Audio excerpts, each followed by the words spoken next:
over to merchya.com/United Kaiju Podcast and check out our new merch. Don't wait, get your UKP designs now.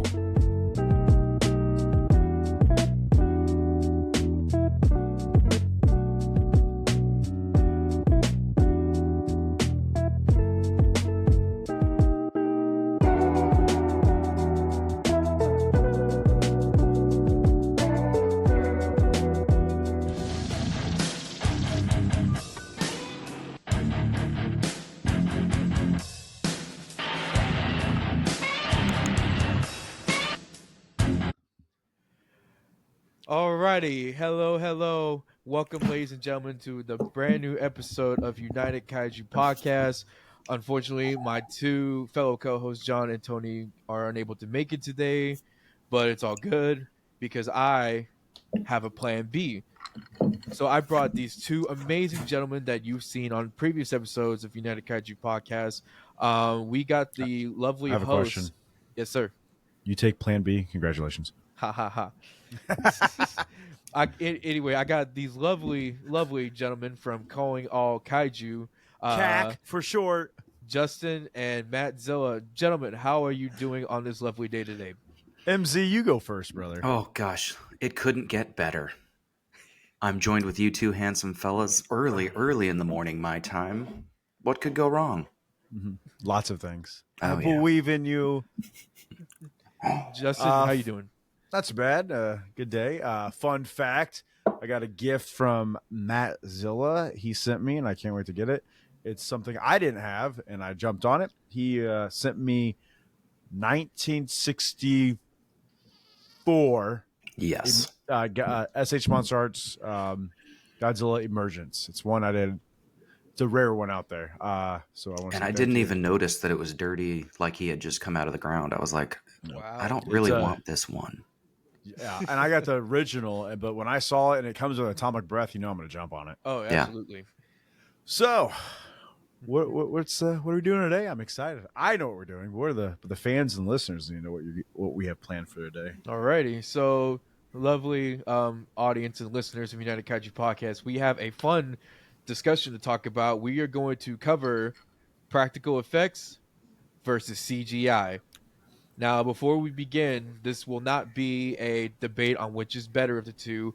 We want to go over some of the strengths of each style of, I want to say, like, movie making. So we have, we have stop motion. We can cover some animatronics, the men in the rubber suits, and then we can go to CGI. This episode is going to be jumping from topic to topic, so it's going to be a fun one regardless. So we hope you enjoy this. But before we begin, I'm going to ask the lovely Mattzilla himself to bless the episode with the phrase that pays. So please take it away. Daddy's home. Cake every night. Yay. What if I don't like cake though? Well, I don't like cake, but that's I okay. don't like cake. Then you Daddy's home pudding every night. Ooh, then you two go sit in the corner. Nah. So I'm gonna give the first opening topic to Justin. I want Justin to kick it off. So, Gone in 60 Seconds. Of is course. Absolutely. You knew Phenom- that was coming. Phenomenal film. So, let's just say with it all, throughout the years, you could see the advance in Puppeteer, Yep. which we have a great person with us about that. Yep. And then the stop animation. Am I saying that correct? Stop motion. Yeah. Yep. Stop motion. I would say that's the hardest to do from puppeteering, suits, CGI, because MZ jump in and whatever, because you have to do this every scene.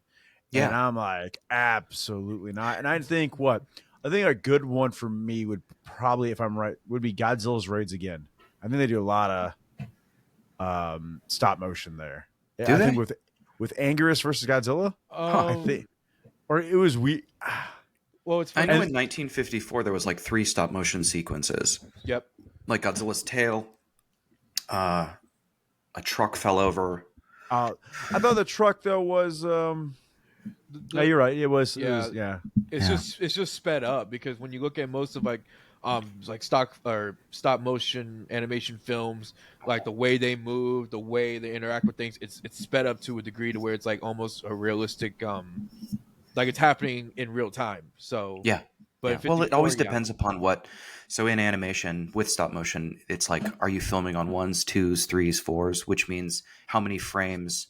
So, when you're doing stop motion, there's 24 frames per second, but Right. like not everybody shoots it like one. They won't do 24 pictures. They'll maybe do like 12 pictures. So that's on twos. And Leica, the stop motion studio that brought you Coraline, Paranorman, Box Trolls, Kubo, and Missing Link, they film on ones. So literally like 24 motions of the puppet. So it's exceptionally smooth. I think on Pinocchio we shot like twos. Okay. I got you your prop because that you got like the movement of, let's just say, like any puppeteer. I was showing Ramon this last night. This is my puppet from a movie that I made. It's the Tin Man. And yeah, he moves. It's Mogera. And you just move him, take a picture. Oh, that takes forever. Nah, yeah. I couldn't do it. Oh yeah. And it's expensive, and then the puppets break, and making the director gets mad. Yep, making the puppet costs a lot of money, takes a lot of time. Repairing the puppet takes a lot of time, costs a lot of money. Time is money. Oh yeah. So sets are huge. The lighting, the camera. See, I like that though. That's the one thing I like about puppeteering is like the sets, the cool designs they have to make. Yeah, but, I really dig that. That's why I'm more of a fan. I mean, CGI is cool because you do whatever you want, but old school, hands down the best because you're getting different stylists on each part. Like we all three would make a building, but each building's gonna be totally different. Right. Yeah, and then we can add on. I think it's so cool. Well, and in regards to Man in Suit, I always considered that to be really magical because it's like a great big dance. It's like the person in the suit is moving very fast, and then you've got all of the choreography of the people with the explosions and the people with the remote controls and buildings being demolished, the camera moving, the lighting, the person holding the tail string. It's just like a big, huge choreographed dance. And even then you're like, I'm not sure how this is going to work out in the end. Right. Like I always think the guy in the suit's like, God, I hope I'm doing this right because I can't hear shit. Yeah, exactly. And what's so amazing about kind of going back to the stop motion, like I don't know if you guys were aware, but the original King Kong 1933 film is easily, one of my favorites. I remember watching it I think I was like maybe 8 or 9 years old when I first got it on VHS, and just the way the monsters move, Kong move, it just looks so fluent for its time. And John and Tony give me so much shit for this because I'm the youngest in the group, but it's like it's so crazy how you're so young, but you love like all the old school stop motion black and white films. It's like, oh yeah, I always gravitated to those films because they were just so mesmerizing. Like I can't even imagine back in the day for their time, this was just like, oh, holy shit, this they just so shit real. their pants. Yeah, just like how like with us today with CGI, it's like, oh my god, like that looks so real. Godzilla -1, easily one of the best CGI films today, hands down. But stop motion. And shout out to Willis O'Brien, who animated the original King Kong. Oh, dude, Willis O'Brien and Ray Harryhausen did some amazing work. I have a good chunk of their films in my DVD collection, and I love all of their work that they've done. And it's just amazing from how we went from this, like Justin pointed out, you move apart, snap a shot, move apart, snap a shot, all over and over and over again to get to where you see the finished product and they're just moving like it's so fluid and so beautifully well done. Yeah. And I'm fortunate enough to have been working in that industry for almost 20 years now. For those of you who don't know. Okay. Well, I know one of your first industry movies, we shall not name on here. I was young. I needed the money. Yeah, I was a young film director. But here my question though is, what Godzilla movie is it only 54 and 55 that used the most stop motion? So I think it ain't King Kong versus Godzilla used stop motion. Well, so did Mothra. Like one sequence, yeah. Yeah. So like, so what would it be like? When they? I'm gonna say what in the 60s they went away from stop motion. I would say like mid 60s. Yeah, they kind of stopped using the art because I think after Mothra versus Godzilla, you don't really see a whole lot of stop motion techniques being used because we have shots from 54. I think 1 or 2 shots from Raids again. Then again, it's been a while since I've seen the film. King Kong versus Godzilla, the infamous drop kick heard around the world. Well, and the balloon, isn't the balloon I No. think so. stop motion? It's not. No, the Oh, balloon is just like a still Puppet? prop, like a puppet. So it's like Oh. attached to these balloon strings, and like you can see how when you do the far or like the far shots, it's just stiff as it can be. But then when you get to the close, where it's like breathing as it's like being lifted, it's like okay, now it's the man in the suit. Mm-hmm. Okay. Which I gotta give him props because I don't know how you guys are with heights, but if I'm in a suit being levitated up and I'm like supposed to be sleeping, I'm just like, don't look down, don't look down, don't look down. I'm Even if fine you with look down, heights. you wouldn't be able to see out of the suit anyway. Yeah, That's true. Because I'm thinking is where like in the suit though, where do you see out of the nose? I would imagine there's slits under the eyes. Yeah, I would think so too. Because Godzilla's with the throat. Yeah. The neck. Interesting. Yeah. So we all think that Mothra probably would be the last one with stop motion. I I don't think so. What do you What do think? you think? Mothra was just a marionette. What do you think the last time we used stop motion in a Godzilla movie? I'm gonna look it up. The last time they used stop motion in a Godzilla movie? Mm-hmm. Well, it never made it to screen, but Godzilla vs. Biollante, remember they had that whole stop motion sequence that got Oh cut. yeah. I love that shot. I mean, you know what? It's great. It doesn't make any sense, but it's great. Well, actually, it's funny that you were talking about Godzilla stop motion. MZ, you and I were having a great discussion last night. Do you want to tell the fans about what you told me last night? Was how Ray Harryhausen felt about Godzilla with Suitmation? Yeah. So it turns out that Ray Harryhausen didn't like Godzilla because he didn't appreciate the way that the special effects were handled. What 2014? No, he Oh, wasn't I was alive like- then. No, No, I was like, back in geez. 1954. The He first thought Oh, the that- guy made Kong. Yeah, basically, Sorry. no. Ray Harryhausen thought that basically, like a man in suit was like cheap right. special effects and kind of insulting to his legacy. Yeah. And Well, I guess who's got more movies? Well, now, but at the time, Ray Harryhausen had more movies. What other movies did he do? King Kong and what else? no, Well, Ray Harryhausen didn't do King Kong. Ray Harryhausen did Sorry. Clash of the Titans, Jason and the Argonauts, Seventh Voyage of Sinbad. Terminator, Mortal Kombat. No. no. Once you said Clash of Titans, now I know his style. Yeah. Eric, who did Sinbad? Harryhausen. Where he Yeah. fights the skeletons Yep. on the stairs. And See, the and the two Cyclops. kaiju that fight Cyclops and the dragon. Yeah. Yep. That was was a great. That's stop motion. Yep, and he That also was- did the Beast of 20,000 Fathoms, 20 Million Miles to Earth, it came from beneath Earth the versus sea. the Flying Saucers. What about who did? Was it 20,000 Leagues Under the Sea? Disney.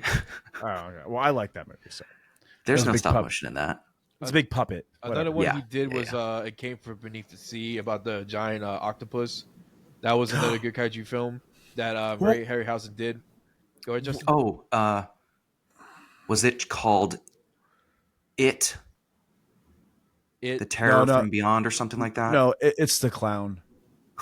Oh, the Giant Behemoth. Harryhausen did that one too, I That was believe. good. That's a good yeah, one, too. the giant behemoth. Yeah, That but was- the one with the giant octopus that didn't even have 8 tentacles. What it had like 2. It I've had seen it. 6. 6. I Hey, believe. hey, he was having a hard day, man. Or the octopus was having a hard day. Hey, whenever you I lost can't 2 remember on what that movie was called. I'll have to look at it because I have the. I think it was. Well, it's just me now. Everybody's on their phone or walking away. Gotta check it out. No. It's like, I know what movie you guys are talking about. I just no.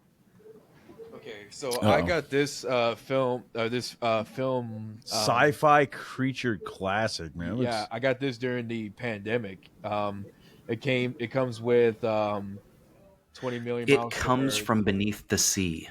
It comes beneath the sea. Is the octopus film. Yeah, It comes from. How many movies are on that one, 4. Ramon? So what do you got on that? You got. 4? I got you. Mothra. I can't. All I see is 20 Mothra. million miles to Earth. It came from beneath the sea. Mothra, and one of my personal favorites, the giant claw. Oh, giant boy. claw, hands down. Oh boy. And I love that stupid bird. I do too. I told John and Tony The face only a mother could love on payday. Yeah, I told them what the name means because it has a Spanish name. It's called La Cacaña, which means bird of death, but Tony calls it the bird of derp. Now, Han, what year did Giant Claw come out? 1957. So Rodan beat him. pretty much, yeah. So Giant Claws rip off Rodan, Give and take, but ours is a big ass eagle. so the Mutated. fun fact, a vulture. So fun Vulture, fact I learned whatever. about this film, The Giant Claw, which is one of my favorite kaiju films. So originally they were going to have Ray Harryhausen do the stop motion effects for the monster, but unfortunately they ran out of budget and they couldn't get Harryhausen on board to do the stop motion effects. So what they did was they asked the studio in Mexico to build the puppet prop for the Giant Claw. They weren't told what it's going to look like. They didn't know what the finished product was until the day that they finished and brought it to the studio. And when they saw it, they were like, all right, let's do Fuck it. it. Let's do it. Let's do it. Thank you. Donde estás? But say what y'all will. I love the Giant Claw with a passion. I even have a shirt of. I know. have It's a great shirt. It's a great shirt. Great I wore shirt. that at G-Fest and I got a lot of compliments. So I was very Fear happy the with it. Claw? Is that what it is? The Giant What's it- Claw. Oh, that's from Liar Liar, right? Yeah. Oh, but the shirt though. I think it's what's the shirt look like again? I forget. You don't have to get it, but he's gonna go get it. Yeah, go ahead. get it. Y'all keep talking. All right, everybody. So Roman's getting his shirt. Look at his room. Look at him. He's getting opening his closet. We'll narrate his life. I'm Ramon. I'm in my closet. There's an empty chair and a bed with here he a comes. Yeah, here he gray, goes. white, and red Look at this striped shirt. blanket. Flying beast out of the prehistoric. Oh my god, prehistoric. I can't. How the fuck you say that word?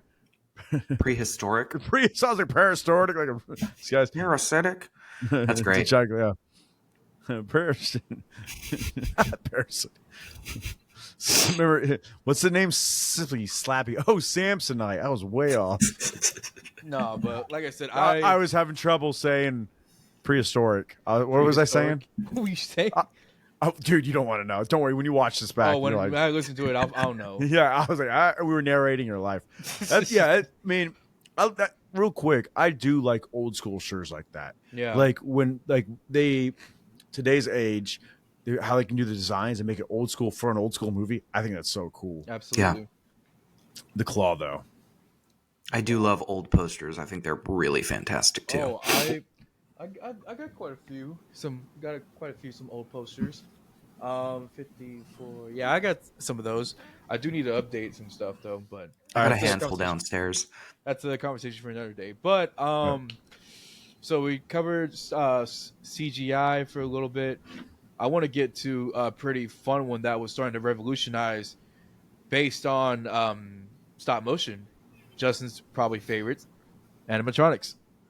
I love animatronics. I'm not gonna lie, but fun Totally. fact: the last major Toho Godzilla film to use Suitman or a form of stop motion. Shin Godzilla. Final Wars No way. They What? built a puppet for Shin Godzilla though. didn't use it though. But so Final Wars, I'm not gonna say Suitman is stop motion, but I get it. But Yeah. we're talking about claim.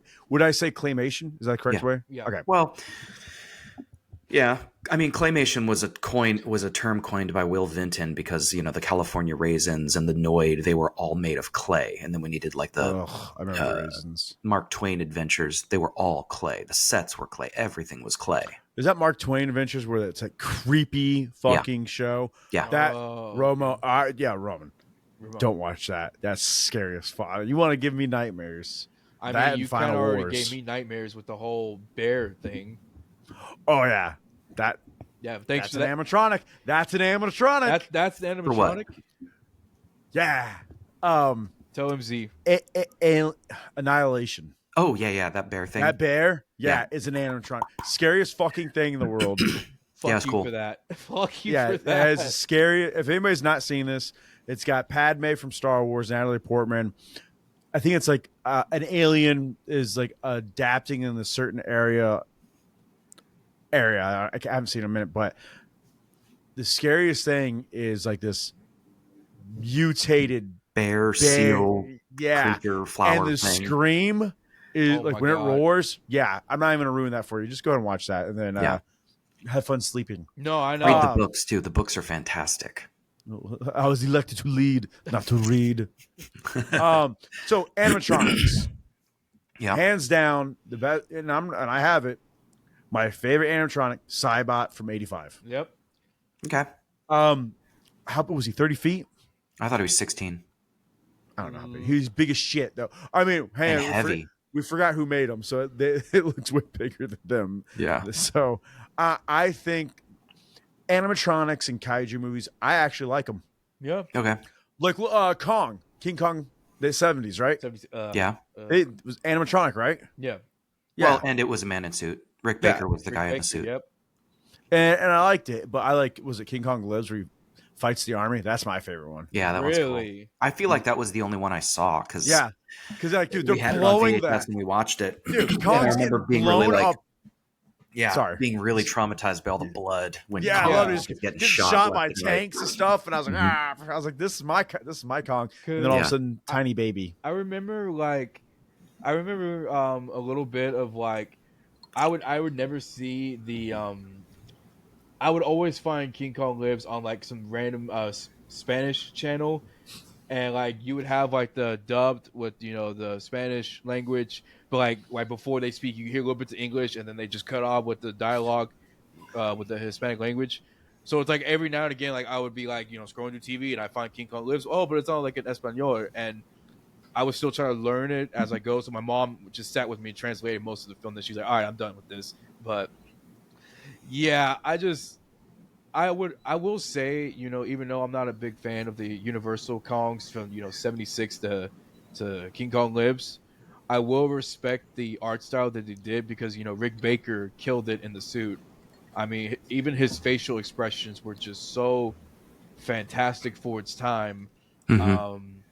The animatronic, though, was definitely one of its biggest weaknesses. I know they were wanting to use it for more. They were wanting to use it throughout most of the film, but when they got it at the scene where they brought him back to New York, and you just see like how its arms are just up and down, like the head, the eyes are kind of like looking all over the place, but it's still a decent watch, but it's just not one of my favorite films. No, I got you. I'm looking up best animatronic kaiju, but I think 85 is going to hold it down the best. I don't remember the last time I saw the movie The Faculty, but that had a great big animatronic monster in it. I wonder how that Faculty, wow. Yo, nice Great name drop. drop. Yeah. Yeah. I was So- like, hand. Josh Hartnett, Yep. Elijah Wood. Elijah. You mean Frodo? Say his fucking name. Frodo. Sorry. Frodo. Jean Grey, Jean Grey. X-Men. Famke Jensen. Yeah, and then the white dude, and that's all I remember. Oh, Yeah. T-1000's in it. Whoa, how do I forget that? Oh gosh. Yeah, but I wonder if that holds up. I don't know. I'll give you that. No, yeah, that was an animatronic, and it's a kaiju. Yep. Yeah. I totally forgot about that movie. Mm-hmm. Great. Drugs. What saves about the world. plant from Little Shop of Horrors? Does that count as a kaiju? That's to me. No. So hold on. We did this before. Kaiju. Yeah, it's actually considered Because it can keep growing. It like Yeah, but a kaiju doesn't have to be a giant monster. A kaiju it is does. like It means in Japanese folklore, strange beast. yeah. So the bear from Annihilation is considered a kaiju. I would consider that a yokai. You're a yokai, so Yeah, because I'm too small. And I would say, and I will argue with this with anybody. I don't. All right, let's do it. I don't care. I consider the Titans and the Nine Titans from Attack on Titan. I consider them as kaiju too. They are. I'll give you Yeah, that. because they're big. They're not only big, but they are strange beasts, strange Yeah, monsters. yeah. I think the greatest animatronic in cinema history is the Audrey 2 plant from Little Shop of Horrors, Wow. 1986. That's awesome. I think. I was gonna go with it. It's half puppet and half animatronic, right? Yeah. Well, no, it's an animatronic. The There's whole- strings oh. holding the head up, but yeah, it's they filmed it like at half speed, so it moves. It could be puppeteered slowly, and then they played it back at full speed, and Right. it looked like it was just moving really fast. And they had puppeteers operating Vines. Yeah. which I wanted to call tentacles, but yeah, the vines and stuff like that. I only saw that movie once because I hate musicals. So Yeah.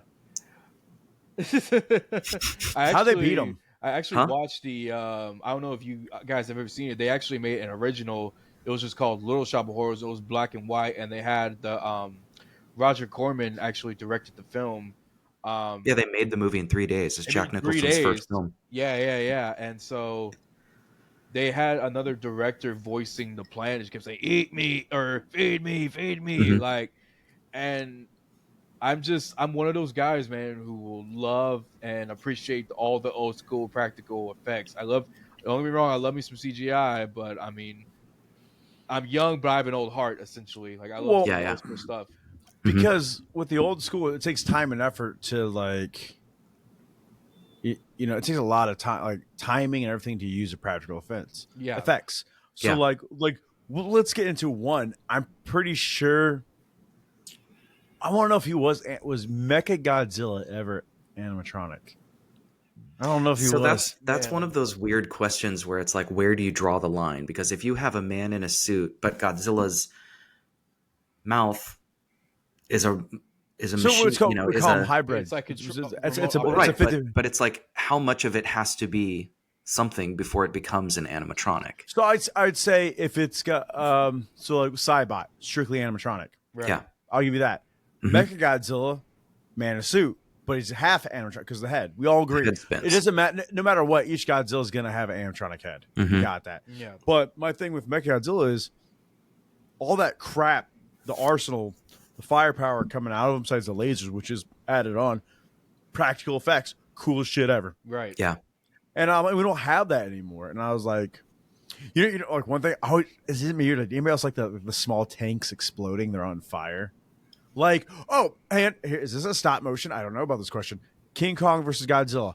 Godzilla uses his atomic breath on a tank and it slowly melts. What's that? Oh, that's just literally someone off camera with a torch melting. Are you serious? Yeah. Yeah. And in the original 1954 Godzilla, when the power lines and stuff, the power towers, remember they like glowed red and then melted? Those were made out of wax, and they just used the set lights, and they just aimed the set lights at them, and they were so big and hot that they just like had the wax go red hot and melt. I wonder how long that took. Probably a couple of seconds. Those lights got real hot. Oh, I'm sure.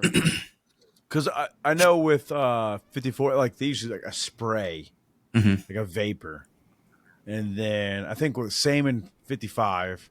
And then finally they moved on to, I guess, their version of, you would say CGI, I guess. Yeah. Yeah. Well, it's they CGI painted on the for film. CGI for their So time. it's painted? How does that work? So like, well, after you get the film developed, you basically have your little magnifying glass, and then you just literally go in there with a paintbrush. Are you serious? I didn't frame. Yeah. That had to take forever. Yeah. And there's like a lot of, or sometimes you would have to, like, I guess to maybe make it glow, you would have certain parts of the film underexposed or overexposed so that when it's developed, it would be like brighter or darker. Right. So I think we all agree that we like the old school practical effects. Yeah. And there's nothing wrong with this, like the new CGI. I like it. Like, yeah, you get more out of it, but like that's what I like, the time and effort people sit there and just make it awesome. I think that's weird. But then, not to hop ahead, because I want to, we'll go into deeper into this as we go along, but 2014, when Godzilla, we have the scene where they're in the final battle of San Francisco. You see Godzilla illuminating from like the little lightning effects, and then you see like him stomping, and then he does like the roar. It just, I don't know, I wasn't too appealed by it. I mean, it looks good, don't get me wrong, but I can just tell, like, even with the first Jurassic Park with the T-Rex attack, I just wasn't a fan of like the computer generated Jaws, the way it looked and the way it kind of moved throughout the scene. I'm always, again, like, practical effects, you can see what's going on in the camera, you can see it face to face, and it's right there. So I know some shots don't look good, but it pays off a little better. We're missing a big animatronic right now. Jaws, yep. I love Jaws, like, so much. You guys saw what I bought, right? Sort of fun fact, fans. NECA's coming out. I think NECA. I'm gonna say NECA. A game, and I'm bringing up the G Fest with us. You put all this stuff in Jaws' mouth, and you get the little hook, and you have to try to unhook your whatever equipment that you pass it on. But if Jaws grabs you, you're out of the game. I think that's kind of cool. So I was like, but no, that animatronic for that time was a big deal. Yeah, because it only worked. It never worked. Yeah, Bruce. It worked. Yeah, dude, I love.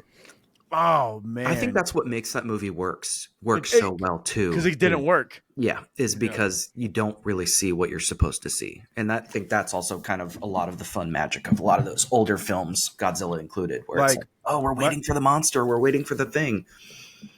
Well, question. Don't get Tony started. Now here's my question about animatronics. Yeah. MZ, this is so. Do you remember in scene in Jaws where you saw this shark underneath the water grab that guy? Remember in the boat, two boats, like, oh, they fell in the water. How the hell did they do that shot? I guess I don't remember that shot. So, all right, I got you. Remember the guy that's with the oar? Like, hey, you guys need any help over there? And he's like, oaring. The kid's like, fuck you, dude, you old bitch. And then all of a sudden, let's get into it. And then Jaws hits. Yeah, I was kidding. Jaws hits him. Bruce hits him with his fins, and they fall in.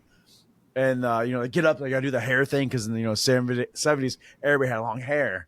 Yeah, so they do that, and the guy's like climbing to his boat. You see Jaws underwater, sideways though, which is a cool shot. Mm-hmm. I want to know how the hell they do that, because that's timing, practical effects, everything right there. And I was like, that's one of my favorite shots. Yeah, and I'm sure they just rehearsed it a ton of times, and who knows how many takes it took, but because I guarantee that was in a.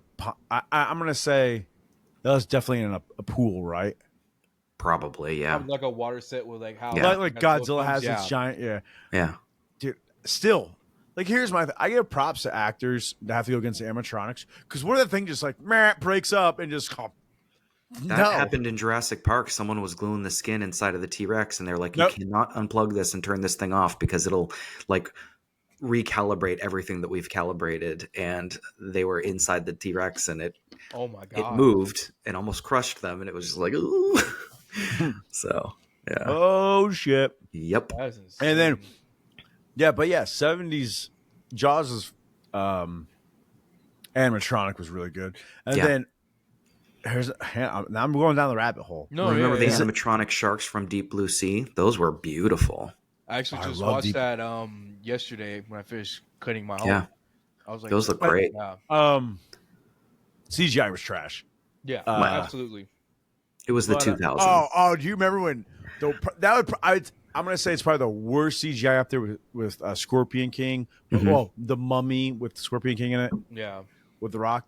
That and when Samuel L. Jackson dies. We will get out of this. But at least when Samuel L. Jackson died, it was really cool, and you were totally on board. Versus you didn't see him dying. That's right. Okay. Yeah, you did. Yeah. You totally it happened so fast. It's just like, oh Jesus, what the hell? Yeah, the Queen Alien animatronic and Alien was beautiful too. That was a good animatronic. Yeah. Queen Alien, it's definitely, and that's like a hybrid too, because it's an animatronic as well as a puppet. Because there's two guys inside of it. Really? There's two people inside the Queen. Yeah, they're next to each other. One's working the left arm, the other's working the right arm. I didn't know the other this. arm is working the two little inside ones, and they're hoisted up. So they're like this. Yeah. Wow. Yeah. Stay away from me! Get away from her, you bitch! Yeah. Great. So great animatronic. Quick question. I'm going to go down YouTube, and I'll. Jabba the Hutt also pretty good animatronic / puppet. He had 5 people inside of him. What is your favorite animatronics? Justin, I already know what yours is, but please say. What's that? So, all right, let me take 85. Let me take 85 out. Okay, so 85 does not count. So, best animatronic that I love in a Godzilla movie? Just in general. It doesn't have to be Godzilla. It can't be if you want it to be, but just in general, your favorite kaiju monster. I already said mine. Yeah, Queen Alien. No, Audrey 2, Little Shop of Horrors. Oh, okay, that's a good one. Justin, what are you feeling? There's a good one. It's not my scary wise. Scary. Okay. Okay. Do you remember Virus? With Jamie Lee Curtis. Yeah. Do you remember those animatronics? I have the Fangoria, but I never watched it. Oh my God, MZ. Dude, that So fucking. The animatronics on that are very creepy. Mm-hmm. They went CGI later on later in the movie, but like, because I'm like a, I don't know, half human, half robot stuff. Yeah. It creeps me out. Like, you ever seen the does any of you guys watch any of the horror movies called VHS? Yeah. I've seen a few of them. Do you see the one where it's a hybrid of a woman and a robot? Mm-mm. That one. I feel like I don't like it. I don't like it. I don't like stuff like that because like it's half machine and I don't like that. Yeah. It freaks me out. Okay. I don't know. But yeah, so Virus has a really good animatronic. Okay. I'm not going to do Terminator because I mean that's great animatronics. Yeah. Like, stop motion. Terminator 1. Yep. Terminator 1 has some stop motion animation in the film. Mm-hmm. Oh yeah. And then you guys want to know something funny? Is it about Terminator? Yeah. Oh boy. Is it going to hurt my I've never feelings? seen Terminator 1. Oh. I've only seen part 2 and part 3. And I was like, I don't need to see part 1 because part Yes, 2 you do. explains Yes, part you 1 do. perfectly. Yes, you do. Yes, you do. We are no longer friends. Hey, it's been in pop culture long enough that I could be like, I guess I've seen it. I've seen enough clips from it that, you know. I know. I had the comic book when I was a kid. I don't care. It's definitely worth a watch, man. I'm telling you. But I think my favorite animatronic, this is gonna throw you guys off. I'm sure you probably have seen it before. If not, I'm happy to tell you.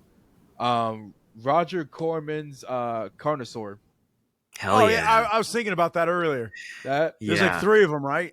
Man, Yeah. you guys ever watch Yeah. the movie Magic about that one? Where it's like the guy who was making the Carnosaur is just bragging about how he uses upholstery foam and a hot pen and just like carves all the scales in. And he's like, and it's a 1/1. So it's like 10 times lighter than that Stan Winston T-Rex.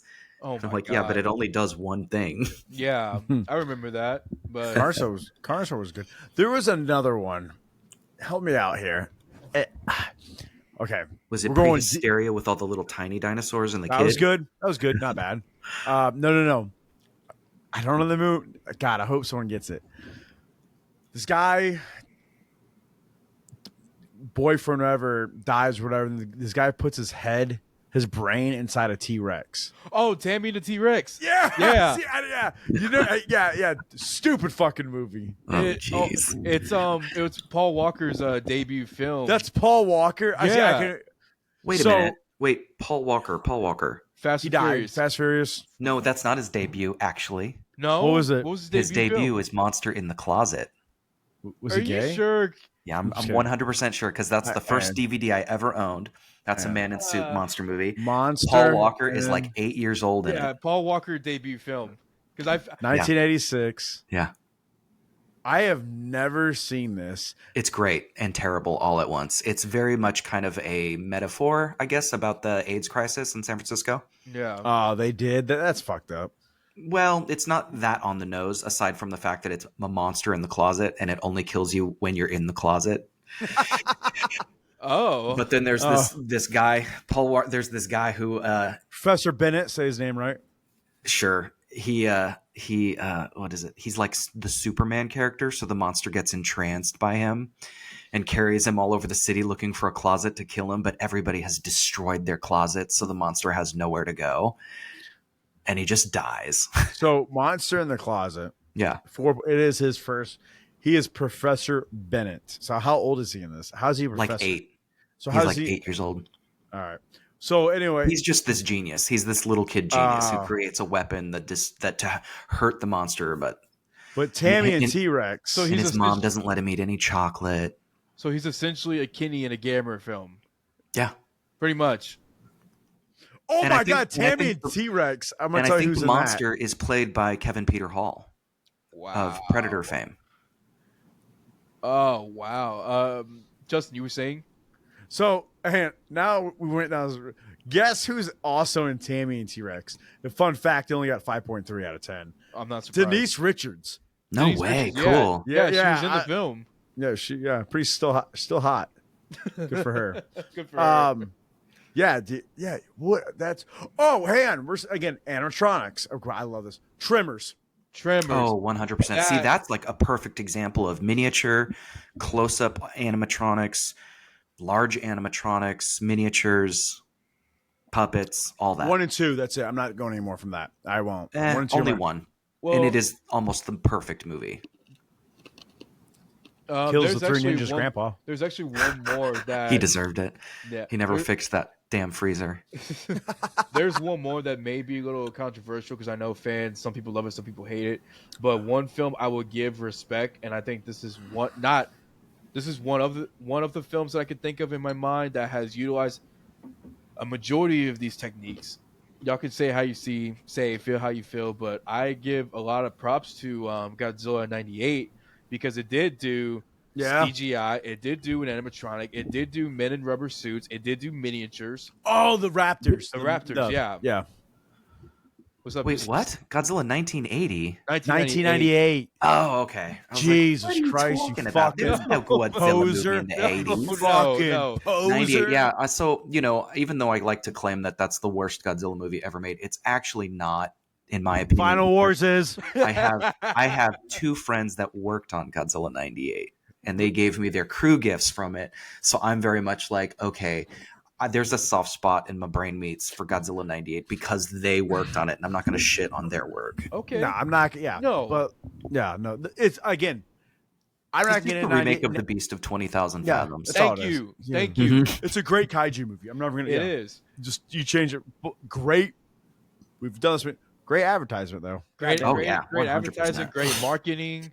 Size does matter. Longer than this bus, taller than this billboard. Here, lizard. Yeah. And then Yo, I got in Taco trouble. Bell. No, and then they got in trouble for that. Yeah, So- I think I need a bigger box. Uh-huh. But it's always like, because like I know fans of the Godzilla community will rip on this film because they say like, MZ said like some people say it's the worst Godzilla film, this and that. But I don't want to say I agree to disagree to a certain extent. I do think it's a solid kaiju film, but I do respect, once again, it uses practical effects, it Everything. uses animatronics, it uses Mhm. CGI, and Uses man in suit. men in suit and miniatures. It's one of those films that still to this day the effects hold up very, very well. And regardless of how you see it and how you feel it, I still think it's a solid kaiju film. I can't say it's a solid Godzilla film. Sure. Solid kaiju. Solid kaiju film. The What about the gorillas in Gorillas in the Mist? Those were beautiful animatronics and people in suits as well. hold on. So let me I'm gonna get to another one that's actually better than that. Keep it going. I'll be Okay. back. Back to 98. Sorry. Mm-hmm. You know what my favorite scene about 98 is? Godzilla changes size constantly. Nah, I don't give a shit about that.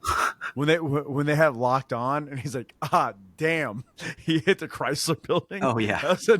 I was like, what do you mean negative impact? You hit the Chrysler building. I was like, That's because he's colder than the buildings around him. oh, dude. I mean, it's still a great movie. I mean, it's a great kaiju movie. And I could sit down with popcorn and watch it. And then, Nick Tatopoulos for no I also reason. like that the entire cast is just like from The Simpsons. They are. Yeah. The cameraman's the bartender, right? Yeah. He and like 50 other characters. Yeah, in The Simpsons. I just know him as what's his name as the bartender? Hank Azaria. No, dude, no, I don't. Mo. Mm-hmm. Yeah. Did you know this that the cameraman from Godzilla 1998 is Mo from Simpsons? Yeah, I knew that. I did. I just realized that until he Well, said they it's also a- had the voice actor from Bart Simpson in the film, where like the news. She's anchor, like, your story just walked by your window. And then Yeah. the news anchor guy, he's like the voice of Homer, I think. And and oh god, what's the Arnold? What's his Arnold? He does the Arnold. oh, what is he's like the news guy. No, he does Arnold. Their version of Arnold. What's his name? It's like the president. He's like, I was elected to lead. Not Yeah, to but what's lead. his name though in the show? I don't. Fuck it. It's not that big of a deal. Okay, here's a fun fact that's going to alleviate. I don't know. We're I going got to you. derail for a hot minute. There We're you going to go. talk about the Oh, we already two-headed, been. the two-headed dragon in Willow. That's a stop-motion character done by Phil Tippett. No. Okay. I Oh, wait. agree. Fun So- fact, do you know what its name is? Brian Saragaza. So close. Oh. What is it? The I don't know Ebersisk. this. Ebersisk. Ebersisk. After Siskel and Ebert. Wow. Oh, So it's the okay. Ebersisk dragon.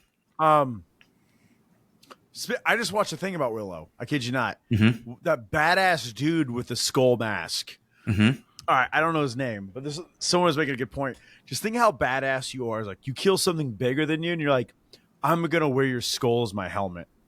I thought that was cool, and I was like, Yeah. If no one's ever seen Willow, highly recommend it because I only care about Val Kilmer because he's a gorgeous man. Yeah, he is. Justin's crush right there.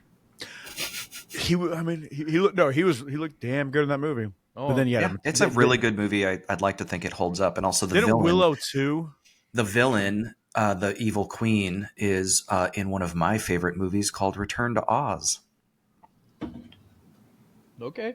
I think her name is Jean Marsh. Here's a fun fact. Never seen any of the Wizard of Oz crap. Only watch Return to Oz. It's fantastic. Isn't it like the worst one ever? No, I mean if you mean childhood trauma starter pack, yeah, absolutely. But you should watch it. It's fantastic. It's one of my favorite movies. And unlike the original 36 movie, it's not a musical. And It's got the chick that plays Dorothy is that cool crazy chick. yeah, Fairuza Balk. And Yeah, I like her a lot. that's her first movie. And if you were like 9 or 10 when you saw it as a kid, it gave you absolute nightmare fuel because it was pretty traumatic. And the reason I like it is because it's book 2 and 3, or 3 and 4, which are my two favorite Wizard of Oz books. Yeah, no, Wizard of Oz was a book. I just learned something about it. You're missing out, man. Well, I just know the chick from what's her name? The chick I Fairuza like. Balk. Yeah, well, I liked her in Waterboy. I fixed your lawnmower. I like her in The Craft. Ooh, that's a good one. Back to animatronics. Back to animatronics. We're not Ed going to talk about Jurassic Park 209. because we're talking about kaiju, not Ed dinosaurs. 209 RoboCop animatronic. I mean, That was also a stop motion puppet. We can. It wasn't really it was not a animatronic. I beg the fucking difference, sir. It was a 1/1 scale prop for lighting and staging. And I it's think maybe fucking it turned. Yeah, it's a fucking puppet. Fuck you, animatronic. I win. Ed 209, hands down. Use it again. RoboCop 3, trash ass movie. What about RoboCop 2? That was a pretty badass animatronic. Well, it was a puppet. RoboCane. Yeah. So, fun fact: my co-host DX is not. We're gonna sit down and watch RoboCop 2 because I just showed him RoboCop 1. He loved it. I would love. To I bring you love guys. RoboCop 2. A lot of my friends hate RoboCop 2. So guess what? This is where we're gonna watch it at right here. If you get my drift. So Yeah. Mhm. I love RoboCane. I know we just fucking went way hard, right? I don't give a shit. No. RoboCane. So we all have seen RoboCop 2, right? Yeah. Scariest fucking entrance I've ever seen, Mhm. hands Yeah. down, dude. When he came, I think coming off the trailer, and he's like, you see the trailer, I'm like, what the fuck is this? And his feet down, and they did the fucking the things. I don't know what the fuck they're called. The raptor claw Yeah, tap. Yeah. and then when Same he animator. What? Really? Yeah. I didn't know. Phil Tippett did those effects, and Phil Tippett was the dinosaur supervisor for Jurassic Park. The only thing I did not like about RoboCane is when they did the stupid lawnmower man face. Oh yeah, I didn't. I thought it was dumb. But the stop motion was great. I don't like the little kid in it. Oh, you mean the drug lord? Yeah. He's smart. Dude, he walks around with a lunchbox with a Yeah. machine gun. It's the Yeah. best thing ever. Just like, and dude, great movie. And his hair's combed like mine. Dude, it's a 9-year-old kid who's running drugs in Detroit. What's not to like? Weird. It's a different from one and 2 are different, but Mhm. you can enjoy them both. Yeah. 3 is fucking trash, Yeah, that's the one with the samurais, and he can fly, right? and he has the stupid weird gun thing. Yeah, Big didn't watch that one. Are you fans? But I'm also a big RoboCop nerd. I'm curious as to know how many listeners are going to be like screaming at this, wondering like, "You're forgetting the best animatronic." You know, like there's probably just one animatronic or puppet that we're all completely forgetting about. I'm trying to think that's that what I'm trying to think because we. the T-Rex from Jurassic Park was good. Not a kaiju. It's a fucking animatronic. So Well, I Bruce, mean, was it? 'cause Well, you know what? I guess we can say it's a kaiju because Doctor Who said we're not making dinosaurs, we're making theme park monsters. Ooh, Spinosaurus is definitely one of them. ooh, that's a good That's a one. pretty good one. Because like I'm thinking on top of my head because when I think animatronics I think 76 Kong, Godzilla 84, 85, Jaws, the T-Rex, Spinosaurus from Jurassic Park. Biollante was a really huge puppet. Oh my! That's why It was the biggest, right? I might say, is it the biggest puppet ever though? I think it's probably. I think once we get into that section, then I will say she's definitely one of the biggest. Because I remember John. John Stupidest said that kaiju. Mecha King Ghidorah was just so heavy that no one was allowed to be inside the suit. And Yep. And I found that out firsthand. Yep. That blows my mind. yeah, Mecha King Blows my Ghidorah. mind that the whole time I thought someone was in there. Yeah. And I just watched it not too long ago Great. with Godzilla vs. King Ghidorah. Definitely like one of my top favorite Heisei films. And it just blows my mind because I'm watching the final battle scene. I'm like, there has to be somebody in that suit. As long as I watched it, and then when I found that out through John, I'm like, Great. it's full. Great I puppeteering work. thought he was full of shit. But I'm like, no, you know what? It's real. So no one was inside Mecha King Ghidorah during the final battle for Godzilla vs. King Ghidorah 91. Real quick, speaking of Mecha King Ghidorah, and since we got our sculptor here, what's your guys' thoughts on that Haya? Oh my god, the high. Is it all right if do we have a second I can show our sculptor this new figure that's coming out? Yeah, go for it. Yeah, show it to me. Keep going. Keep going while I'm grabbing it, please. So yeah, I think like you said, animatronics. There might be one more that we're forgetting, but I'm sure once we wrap up the episode, then it's like, oh crap, we forgot to say it. So we apologize in advance, but Yeah. we're rolling with it. We're having fun with it, so that's all that matters. So yeah, I think it's safe to say now we can move on to another great style. Once again, Ray Harryhausen wasn't a fan of it, but it's okay because it revolutionized the Godzilla films and kaiju films as a standard going forward. Tokusatsu, is that what it's called? Tokusatsu, Suitmation, Man in Rubber Suit. It Mhm. has many different names for it, but yeah, Tokusatsu is one of the most commonly known names for it. Yeah. Because for those who don't know, and it's okay, I will happily break it down. So the original Gojira film, they wanted to do stop motion animation, but again, the timing, the budgeting, it was just all too much. And they just didn't really have the talent pool. Nobody really knew how to do it. And they weren't going to fly someone from America to Japan to be like, hey, do this for us. Yeah, make a stop motion monster for us. And so what they decided to do was basically, build the Godzilla suit, put a man inside of it, and there was some shots where for the original Gojira where they would shoot half of the body, like you see the legs, the feet, smashing vehicles and bridges. So I dare to say, it was a smart move on Toho's behalf because look at all the kaiju films that have came after it. Yeah. Ultraman took off because of the style. Gamera took off because of the style. 76 Kong, they did the Suitmation with Rick Baker, and it was just a standard going forward up until. Correct me if I'm wrong, but I think the last Suitmation before, Godzilla Day, the Godzilla short films, that we got now. I think the last Suitmation film was Gamera the Brave. I could be wrong. Is that shitty one? Yeah, I'm not watching it. Wait, the one with Iris? No. Oh, No. Gamera the Brave was okay. I've never watched it before. It was okay. I didn't really like it, but it was very unmemorable. The villain in it was just like a weird lizard with a feathery frill. It was kind of cool. It He reminded ate me of children, 98. and it's It like reminded there's me of this scene 98. where this one kid watches his friends get completely eaten. He's covered in blood, and he's all I like it. traumatized for the rest of the movie. Well, I got that figure for you, MZ. All right, All right. You guys see it? where is it? Yeah. Oh, that's beautiful. my So yeah, God. so that's the Haya Mecha King Ghidorah. Yeah, As a sculptor, how do you like it? I love it. I think it's beautiful. It's got good proportions. You got nice detail. Now, here's my question: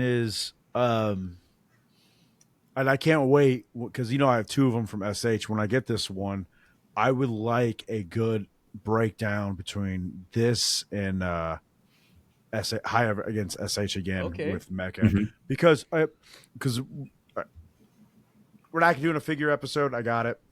Totally get it. I'm gonna stop sharing this. Talk a little here and there, but Stop sharing. All right, so I like with the comparison videos, like who did it better. Mm-hmm. and just use a sculptor. Now we bring someone in you can give us the best advice. Like, all right, Haya did this here, but SH did this more accurate. So that's what I think with Mecha King Ghidorah. I would like to do that with you. Cool. Evolve, not going to do it hands down. Haya beat it because Right. but still the best SH monster arts. Oh, absolutely. Yeah, Definitely one of my I will favorites. always do that every episode. Don't fucking fall. Don't fucking fall. Oh, fun fact. Careful, man. My cat knocked over I don't know what my big fucking Tubblard cat tried to jump on the dresser. Don't know why. Just broke my cat Zilla City. Oh, she's jealous. Dang. No, he He I don't was know. jealous. So whatever. I have my new city now because I'm so upset. But anyway, animatronics. Mhm. I can't think of any more that we're missing. And I know the fans are like, "Oh, you guys forgot about this." I'm like, "Yeah, we're sorry," but like, top of the head, man, I can't. I'd also like to point out that one of my favorite methods and ways of making a monster movie is how they did the Rancor in Return of the Jedi. That's like high speed photography, a lot like how they do Godzilla, man in suit, and they slow it down. But it was like a rod puppet, and it just, the way that it looks is just unparalleled in my opinion. Absolutely incredible. What about the Rancor ripoff from Coneheads? Oh, that's the Narfel the Garthok. So Yeah, okay. Please, Ramon, I you got know to this, see, right? I got to see that stop motion puppet in real life. Really? I went Wow. to the Send it. studio, Send and it. it's just like there in next to the water. Was it cool?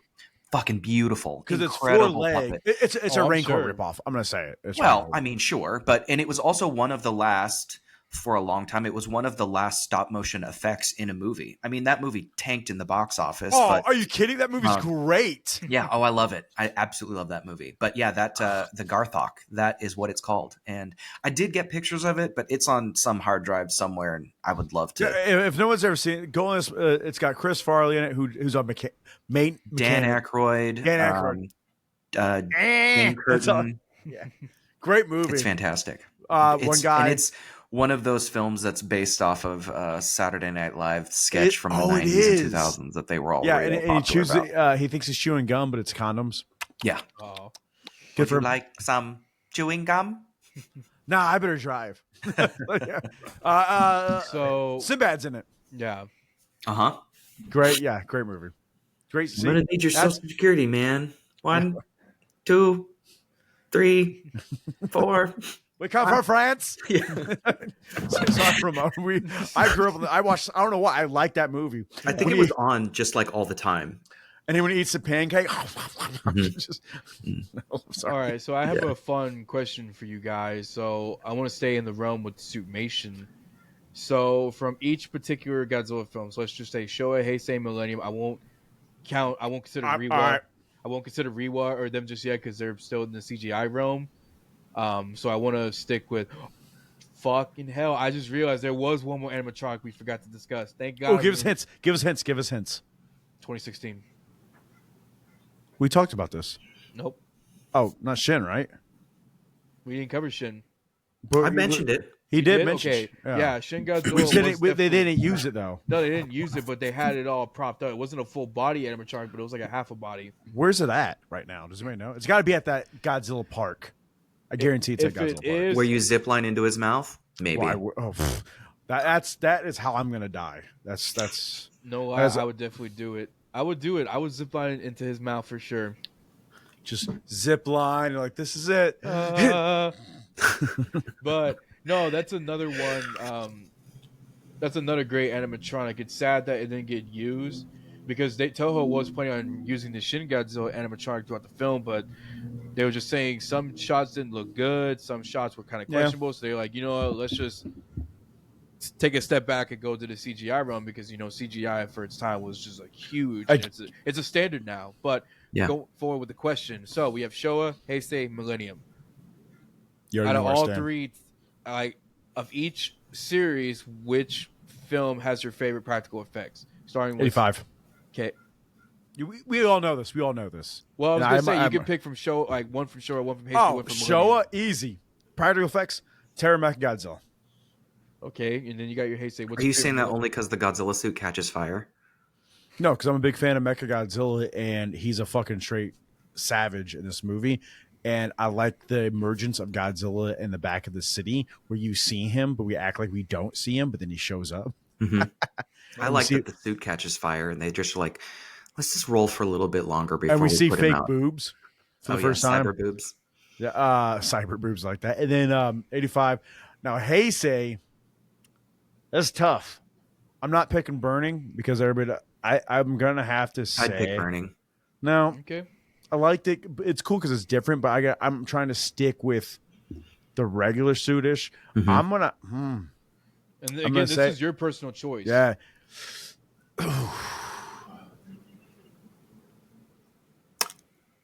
I really liked the close-up 91 animatronic of Godzilla's face from Biollante with his big old weird tongue. Ah. You know, like put all that detail into all that. I really liked that because I thought that was new and we had never really seen anything like that. And then which he is probably another reason why Godzilla vs. Biollante is as popular as it is. No, all right. You mean Godzilla 007? Yeah. All right. Boing. I am sorry. All right. I am sorry to you. I'm sorry. The director Ramon. wanted to make a spy film, and they're Yeah, like, but- "Look, it's a Godzilla movie, okay?" All right, it's not the worst out there. I've seen it when I was a child. Okay, got it. I cannot sit through it, but it's not the worst. Yeah, congratulations. I'm so glad you have Godzilla versus the alligator monster. I'm so happy for you. Fuck you. I like to say my favorite Godzilla suit from Heisei, besides 85, is Godzilla versus Mechagodzilla. Okay. 92. 92. Yeah, I like 93. 92. I would agree. I really like it. Cause I honestly, and I also like because he gets jacked. He becomes a power lifter for no reason. I loved it. Yeah. But no, again, so that's 85 will always be my favorite. We all know this. But like, Yes. if I could pick another, yeah, Millennium. Oh fuck, this is tough. I just picked the GMK suit. Yeah. Oh, wait, I forgot. No, GMK suit hands down. Dad bod, and he's an asshole. Yeah. Hands down. All right. So what's yours? No, I want MZ to take it. Yeah. So he just picks Oh mine. gosh. Okay. So So Showa. Showa probably 74 Mechagodzilla. You know, that's a great look. And then I would go with, since I'm not allowed to have Burning Godzilla, I'll You go can. You You can. with. All right, and I'm can. going to This stand is by. your- I love the Burning Yeah. Godzilla suit. I thought it was so perfect. Different. Yeah. In so many ways. The proportions are fantastic. The puppeteering of his head looks great. Then I'll go with GMK just because Yeah. I do not like the Cobra? Cobra neck Yeah, at well, all. it's Cobra. Yeah. So it goes GMK, 2000, Cobra, and then Final Wars. So yeah, fucking shoot me. I don't care. I don't. Okay, God. I even remember I talked to the suit actor. He loves the Final Wars because he can do all the cool stuff. I just didn't like it. The only thing cool about it, Final Wars, you compare it to a cat, it's a cat. And Sure. it's funny. Well, A lot of Godzilla designs Oh, look yeah. compared to the cat. That's why but- Catzilla. Why do you think Yeah, I I just felt Final Wars was so rushed. It just felt really, really lazy. All right, we got to hear the man's now. No, Ramones. you're okay. I was gonna say I actually got to talk to him for a little bit because as I told you guys in February, beginning of February, I went to DamCon in Garland, Texas, and the director of Final Wars was there, so I got to have like a brief conversation with him for a little bit, and you know he was like, "Oh, I enjoyed doing this with Final Wars," and he did a panel with my friend Davis, aka Titan Goji. Much love to you, brother. Hope you're doing good. He basically broke down his thoughts with the film, how he wanted to portray it, because you know he got influence from Matrix, this film, and he just wanted to do like a farewell for Godzilla. So he wanted to make it as big as possible. So like, you know, Matrix and all these films that were leading up to Final Wars, those were his big inspiration. So he wanted to send Godzilla out with a bang. It's very obvious. And it's very obvious. Again, I think the movie would have been way better if there was no Monster Zero or Kaiser Ghidorah. If you would have ripped those two kaijus out, I'd be all right with it. You mean Monster X? Yeah, right? whatever Or it's called. Yeah, Monster Monster X, X. Kaiser whatever that Ghidorah. weird thing was. Yeah. The fucking Power Ranger monster. Yeah. You Yeah. know how y'all know how those monsters got into the film, right? No. So- Please, I wanted to learn. Please teach me. So funny enough, Toho executives got into an office Someone brought a bunch of Bandai movie monster series Godzilla figures, laid them out on the table, and said, "Okay, what monsters do we want in this film for the last Godzilla film?" So all of these guys were essentially playing with figures and just spread them all out on the table. Like, we want this guy, this guy, this one, not this one, not that one, this one. So all That's of these, no, that's smart. yeah, because But they still pick fucking Manila though. well, and y'all know because like they wanted to do Mecha Godzilla, but they were like, okay, look, we're fatigued on Mecha Godzilla. We can't redo it. We can't call something else. Yeah, you can't. We had Mecha Godzilla back to back. It's overkill. Oh, let's do Jet Jaguar. Well, we can't do Jet Jaguar because we have the Exilians and the aliens, and if we do Jet Jaguar word for word, it'd be too much. So we can't bring Jet Jaguar into the film. So we were just like, no, if we have the Exilians, we have the aliens. Jet Jaguar cannot be in the film. Even though the So we're film bringing is, a retarded Ghidorah. so yeah, even though the Sorry film for is saying that word. Not sorry. even though the film is batshit crazy, but yeah, Dude, like, I'm not. Again, I know we're talking about stuff, but like, they ruin Anguirus, they ruin Rodan. Like, they put Manilo's wearing a fucking seatbelt in a truck. it's Well, can't- you got to I be can't. safe. I can't fucking do it, dude. I just can't with that movie. it's just a hard, like, don't get me wrong. Back when I was a kid, I'll get my list after I finish the statement. Back when I was a kid, I loved this film. I got it for Christmas one day from my mom. I enjoyed it. I was like 9 years old. I didn't know any better. And it was like, oh, Godzilla, explosions, monster fights, Power Rangers, Ultraman, Super Sentai, all these like all these things I grew up with in a Godzilla film. So I was like, you know what? I love it. I'll roll with it. But now as an adult, it's just Yeah. not my You cup know, of for tea. me, I got to take my nephew to see it in the theater in San Francisco, and he was like 5 or 6 years old, and he was wearing Godzilla feet. I was wearing Godzilla feet. We were both wearing Godzilla shirts, and as we were on the bus heading to the theater, he thought I was taking him to see Madagascar like 3. And as we were on our way, I was like, "Hey, Jacob, I just want you to know, we're not going to go see Madagascar." And he like got really sad.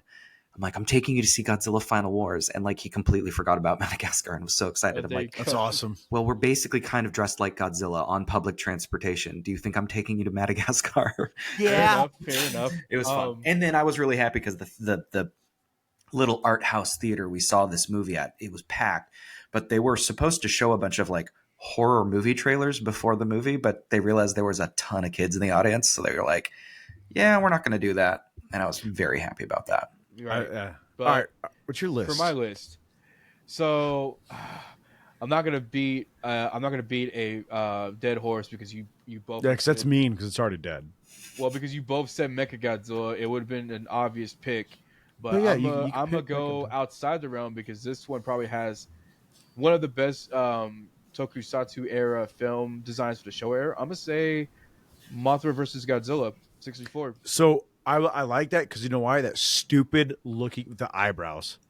That's another reason why I jumped on the Godzilla because Yeah. what's that shot? You know what I'm saying? It's like I can't do it, but the stupid eyebrows and it like zooms in on him. I Yeah, love it. I know that was a rough shot, and I know people always kind of make fun of the film because of that certain shot. But I mean, if you look at the Godzilla effects, the Mothra, the fights, some of the fights are a little like rushed because you see like how fast they're moving.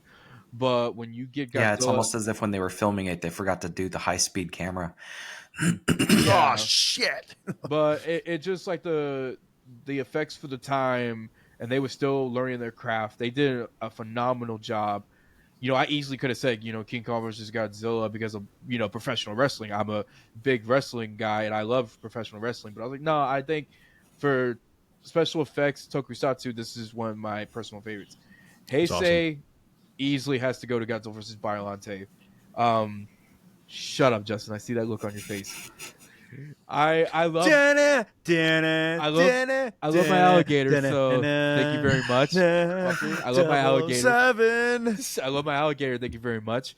But not just with Godzilla. I thought the way he was portrayed in the film, it was awesome. I love, when they get in zooming shots of his face with like animatronic pieces with the eyebrow, the mouth. Those were spectacular. Biollante, the rose form, unfortunately, wasn't my favorite part because there was only so much you could do with her. The only thing that was movable or I guess, portrayed movement was just the vines and the whips. But the rose form itself had no movement whatsoever, so it was just standing completely still. Then we get to the beast form, aka the crocodile, alligator. Justin, fuck you. That is when we see a whole different monster, and it's just apparently there was 120 something piano wires that had to move the beast around, not just the vines, but like the head, all the vines, the Justin said. Like, And was there someone the inside elbows. of Biollante? I don't think so, man. I don't think so either. I'll look it up. Keep going. But just the way that she was portrayed in the film, when you get like the beast form and like you can see her moving around, the vines attacking, you see her actually interacting with Godzilla.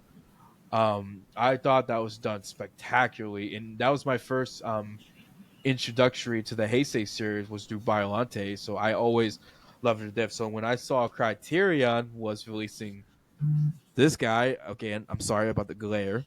Mm-hmm. Justin, go ahead. I saw your hand raised up. No, you're good. No, hang on. I'm gonna make sure. So when Criterion released this film, Yeah. Godzilla vs. Biollante set, I haven't opened it yet. I'm going to at some point. It was a no-brainer. I had to own it. Now, for Millennium, Millennium, I'm gonna have to agree with you guys. GMK had some of the best suitmation for its time. Not just with Godzilla, Baragon was fantastic. Mothra, I loved her redesign in the film. King Ghidorah was sort of a mixed bag for me. There were some shots I loved with King Ghidorah, some shots I didn't like in GMK with him, but overall, the suitmations and practical effects for that time was spectacular. There was a suit actor. Inside, It's our boy. who? 85. Oh, for I can't pronounce Satsuma. Satsuma, yeah. Yeah, that was him. He did it. I was like, that's awesome. For both suits. God, So like, I don't know how but they said he was here. So no one, fucking how the internet is. And they're like, oh, So hold on, stand by. I'll read it. Yes, Satsuma was the suit actor for Biollante in Godzilla vs. Biollante, and he also played the Heisei Godzilla suit actor. So he did both. Huh. wow. Interesting. I don't know how they Well, did it that. would make sense because Godzilla and the flower in the pond. That was easy. the She just like stands there, and I don't think Godzilla just torches her basically. He barely gets in the water, and all of the scenes with Godzilla are like close-ups of the vines and stuff attacking him. So it would make sense that they wouldn't need both of them in suits. Yeah, and then the Biollante one is like, yeah, because they far away, cool. The Biollante doesn't really move. And then I'm wondering though how they used him in the suit though, because again, not a fan of the movie, but I'm a fan of the art, how they made it move. Still blows my mind how Biollante moves because I think it's on her elbows. Yeah. That's how I think. I'm trying to think. I'm wondering if she was on wheels or something, and he's in there he's on a bicycle just. I feel like they had to have done some type of like, little wheel movements. Yeah. Or like Well, Biollante was on tracks. Yeah. So he had to be inside there, slowly move forward. Yeah. And I'm pretty sure But you could no, have it wasn't slow. It needed to be fast because when you're shooting high-speed photography, you have to move fast. And then when it's played back at regular speed, you look like you're slow and massive. No. I wish I was Slow and massive? Yeah. All right, so here's one of the Are you sharing something? Yeah. So this is like easily one of my favorite. I wish we could have gotten to see this, but this is what MZ brought up, the stop motion with Biollante and Godzilla. I have the video muted because I don't want to get flagged or anything. But All right, let's see it.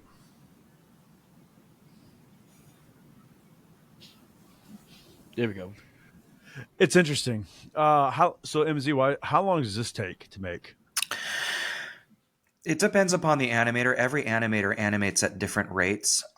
You could probably get this done in a day, in an afternoon.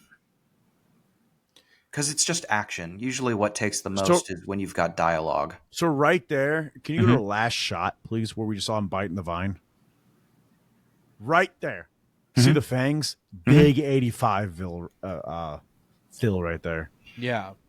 I know it's not. I know, like, and again, they didn't use it as practice. It was this definitely a practice for the stop motion because you can see it's totally different. But I love that you can look on the back of his spine here, and there's a hair hanging off of it. Oh I thought that yeah. was my computer. I was like, do I have a No, hit? No, that happens all the time in stop motion. It's so much fun. Here's a good. I wonder where this stop motion figure's at.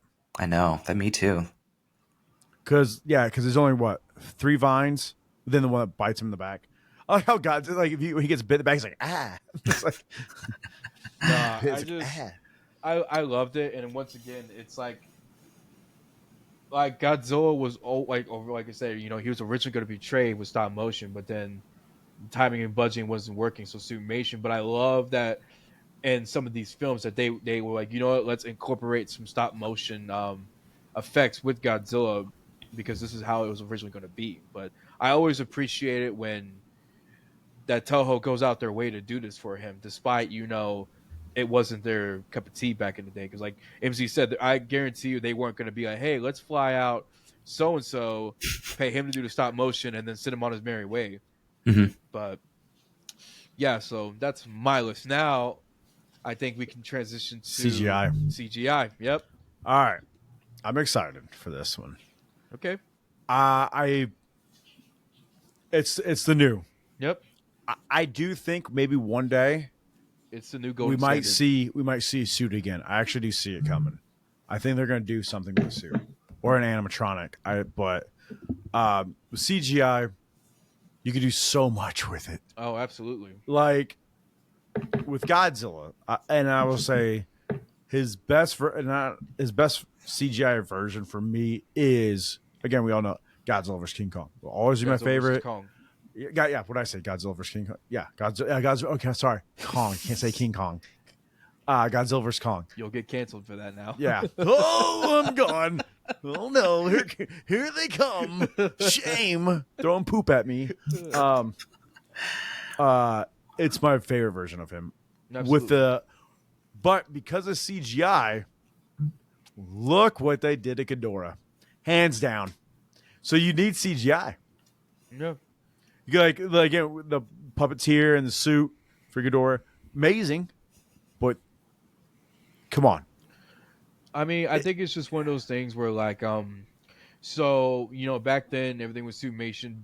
Very rarely like there were some films that Toho dabbled where like, okay, let's get some CGI in here because like I think during the Millennium era is when they kind of started to delve into the CGI.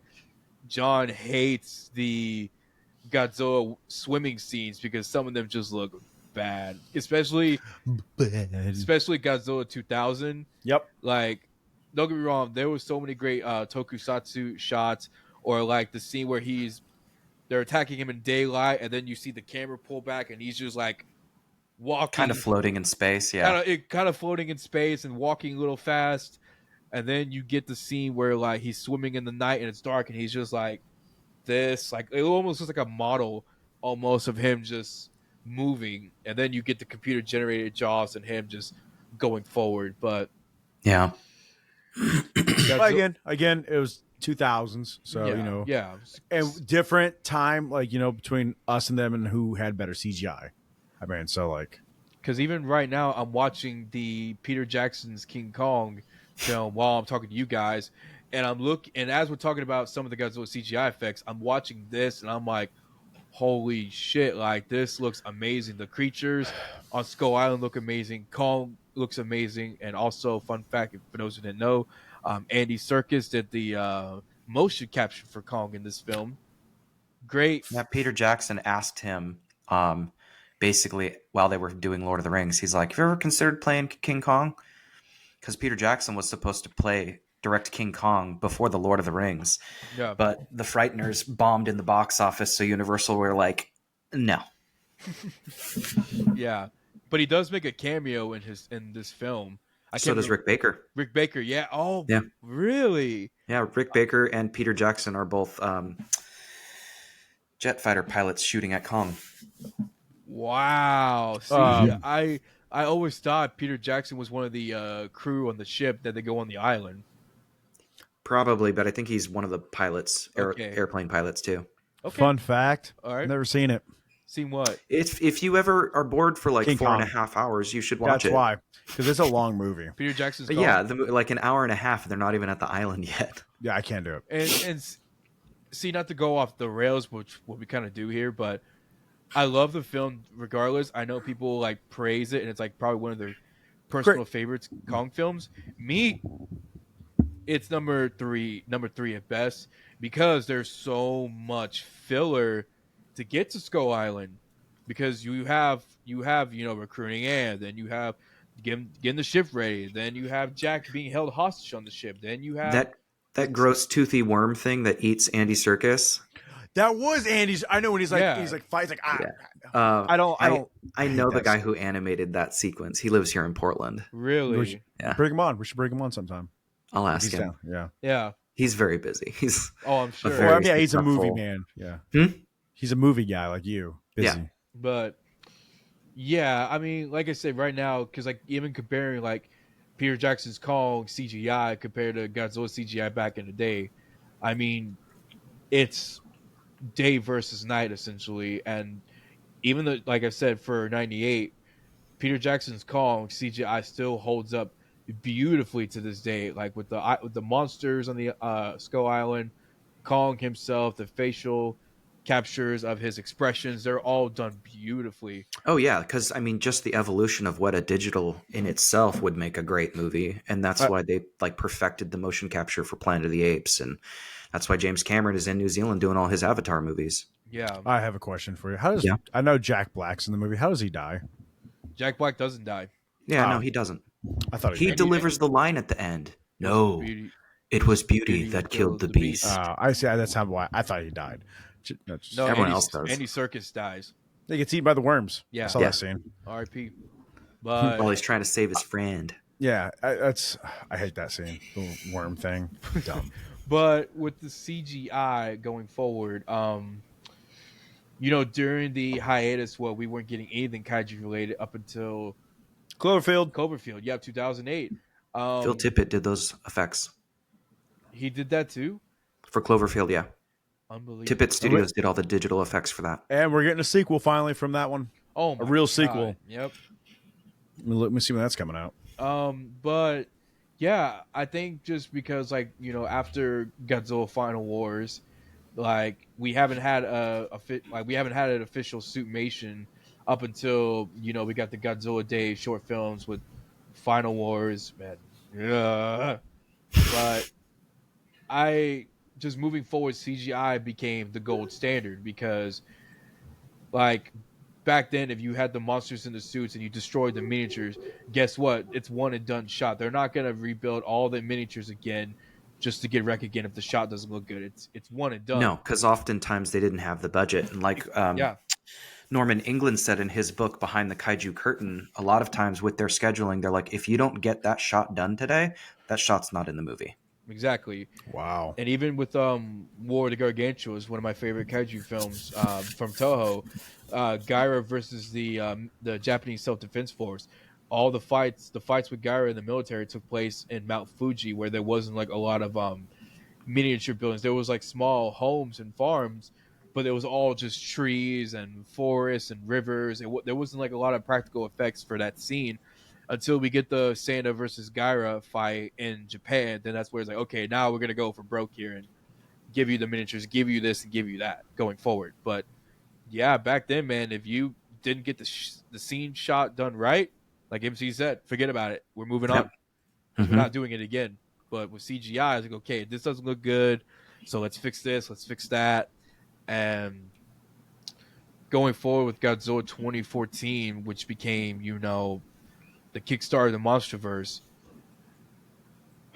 it's not one of my favorite films in the MonsterVerse. And, much like it's a lot like Jaws. It's a slow build of suspense. And it's just, I can't, every time I watch this film, I can't go into the film excited. Back then when the film was out in theaters, fuck yeah, I was excited. I was ready. I was like, let's finally Godzilla film for the first time in 10 years. Let's freaking get it. But then you're just watching it and you're just like, man, this really underperformed. And I know there are a lot of Godzilla 2014 fans that would defend this film to the teeth, but it's so hard for me to watch and get into. I understand they wanted to build this sense of disbelief and build like the tensions and build the story, but by the time you're at by the time after Godzilla makes his first appearance, you're just like, I'm done. I'm done watching this because I can't put myself through this. Yeah. But How long did it take for Godzilla to show up in that movie? I would say About 45 minutes. God. And then you have King of the Monsters. He just boom there. Mm-hmm. Same thing we got. Yeah, but I got it. Like I said, I get it because they're starting something new. Yeah, And it was a new Godzilla. yeah. And They with elephant feet. They had to build it from the scratch up. I gotta say, I liked the advertising campaign for King of the Monsters Oh yeah. more than I liked King of the Monsters. For, So I like King of the Monsters. I would prefer to watch Ghidorah the Three-Headed Monster because I can actually see what the fuck is going on. Oh yeah. yeah. That's my biggest issue with King of the Monsters is it's like I don't like the atmospheric effects that King Ghidorah brings with him because then it's like you've got this beautiful, beautiful sculpture and amazing redesign and you're hiding it. Exactly. And I just didn't like that.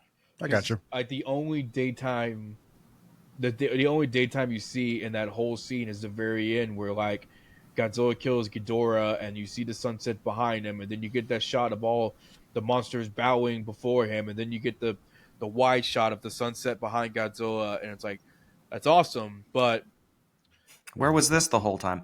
Also, I don't think King Ghidorah should have died at all. I hated that. yeah, He should have just retreated. yeah, To space. You know, grab yeah, his because buddy. they talk about Space how he's like, chicken. yeah, they talk about how he's like this badass, many but one, and it's like, okay, then don't kill him. Let's keep him on board so that he can come back. yeah. Because We don't know. Hey, he could. Mecha King Ghidorah could be coming. We don't know anything. that's the tricky part because like we've said in previous episodes, talking about the MonsterVerse future going forward. It's like you killed essentially your quote unquote your biggest villain, King Ghidorah. Now he's gone. Mechagodzilla, he gets built by Apex with the Ghidorah skull. Kong and Godzilla trash him. Now he's gone. If this next film that we're getting is supposedly Godzilla centered focus, Justin, I'm gonna let you rip into the segment pretty soon because I see you itching.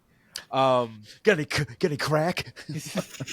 Who is going to be the adversary that Godzilla is going to be fighting? Because if this is Godzilla focused, because we've had 2 Kong films back to back that were very Kong focused, who is going to go toe to toe with Godzilla? Are they going to pull a rabbit's foot and get a Toho Kaiju, or are they going to make another original monster? Justin, the floor is yours. All right. What I want, what everybody wants, there's only they have to go. If they go Toho, there's 2. Okay. I'll give them 3. Okay. All right, because we have. I'm not gonna go up there yet. If you get my drift, I'm gonna go down. Yeah. We have Hollow Earth. There's 2 Titans they can grab. Megalon. Okay. Okay, the reason why you saw that short film that people loved on YouTube, which I posted on mine. Great. Right. Updated Megalon. I dig it. Biollante can be down there. All right. I just read it. Here we go. Like another big threat. There's only one. I mean, Destroyer can't come yet. That's got to be the final movie. And if they do this, I don't know how they're Space Godzilla. If you're gonna do this, because Ghidorah's from space, so we could got it. But the problem is, how would Godzilla cells get out to space? And like, if they bring in if Biollante exists in the Hollow Earth. Yeah, but are we assuming that Biollante was not made by a scientist and G cells? Yeah, so it could be something different now. Exactly. I don't know. I'm not, like I said, if Legendary does a new Titan, for the love of God, make it legit. Like, okay, this is like a real threat. Yes. Like the Mutos were a real threat. Absolutely. Scar King, Mogera could beat him. Yeah. Mogera, I mean, like, but Doug I'm not even gonna. Doug can fuck up anybody, hands fucking down. No one ever talks shit about Doug. So we know that he's my puppy. Exactly. Yeah. I don't know. I would like to see Space Godzilla be a different take on it. But they have to go with Toho with a new one, new legendary. I'm cool with it, but I'm not digging into it. I won't dig in. I want to be surprised. Yeah. MZ, what are your thoughts about that? Well, I'd love to know your thoughts, man. So please take it away. I would agree with Justin. I'm a huge fan of Destroya, and I'm okay if he shows up early or next. I think that if they do bring Space Godzilla back, they're not going to have the same origin story. No. In regards, but I think that the direction that they should go is space. I think at least Gigan. I think we need like alien invasion, and that would be awesome. Because again, they already touched on King Ghidorah being from space. So that's why I don't think that he should have died at the end. Well, how many times did King Ghidorah died though in Toho movies? He always retreated. He only died in Destroy All Monsters, which was like the third movie with him in it. But then he came back in with Gigan. Yeah. But he also retreated. Yeah. Yeah, but so like maybe there's another Ghidorah out there. Oh, like like Super Jaws, Super Ghidorah. Yeah. Oh no, we got to work together. Yeah. Oh no. Yeah. The Family Guy reference. I know that the Final Wars Gigan is really popular, and I just can't stand that design because hot topic. The two chainsaws on the hands to me always just look like tuning forks, and that was just really embarrassing to me. So I like the Gigan, in Final Wars, his first version. I like that one. I was okay with that. Yeah. And I also liked the mythology of how they found him, and he was a bit of a fossil. Like a mummified. I love that. I thought that looked cool. His name's Space Chicken. Yeah. You have regular Space Chicken. You have Hot Topic Space Chicken. So I do agree with Justin. Like, so if Legendary ever stumbles across this film, I highly recommend you get this guy on board, because when he did Lost Utopia Films, Terrell Kristen, shout out to that guy. Shelter 54, amazing fan documentary film that he did with the whole Godzilla horror aspect, and he really leaned into the horror genre. Bro, get that guy on board and bring Biollante into the MonsterVerse with like sort of how he did it. You have the traditional how the monster came to be with being squished from 98, or the Godzilla series monster from Ghidorah. The blood and toxins get into the shelter where all the unfortunate victims are in, thus creating this horrific organic life form. So then they take it, splice it with G cells, it grows into a rose. Like I could see them doing this in the MonsterVerse, but they do it in the Hollow Earth because there has to be Godzilla cells lying all over the Hollow Earth. So I could just see a scientist, whether they call him Dr. Shiragami or a whole new different guy, just going out trying to figure out, hey, how can we make the Earth a better place? Oh, I have this rose, I have Godzilla cells, let me try to do this with it, and it all goes horribly wrong. This is how we. But would he be a grieving father who also wants to bring his dead daughter back to life? And he has a 007 coming after him. So from the Shelter 54 aspect, the scientist wasn't a grieving father. He was just trying to figure out how to make the Earth better from the smog monster attacks, because they were trying to bring like superfoods to help the Earth. Ooh, smog monster would be cool. Yeah, for their timeline. So they're like, okay, let me splice the rose cells with Godzilla, and Erica was involved, not the daughter of Dr. Shiragami. It was a whole different. I highly recommend you to watch the short film he did on YouTube. Great series, by the way.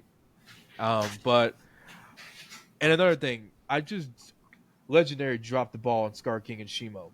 They absolutely dropped the No, I agree with you, but I'm just because I feel like they overhyped him too much to be a world-ending threat. This is it.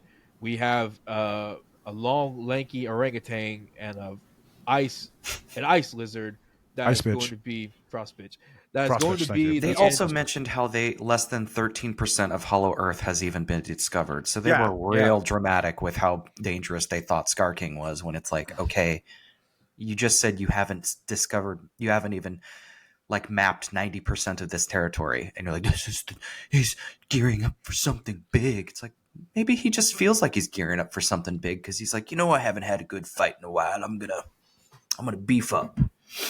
Yeah, and like if you gave Scar King some other, because I thought going into this fight that Scar King was gonna have powers of the Hollow Earth because like you have the glowing blue eyes in the first teaser trailer. He was just gonna have some type of energy that would give Godzilla and Kong a run for their money. Nah, CrossFit. CrossFit. No, I have this crystal that can show us this ice lizard, and that's all I'm good for, essentially. But I would get my ass wrecked if I don't have Shimo by my side.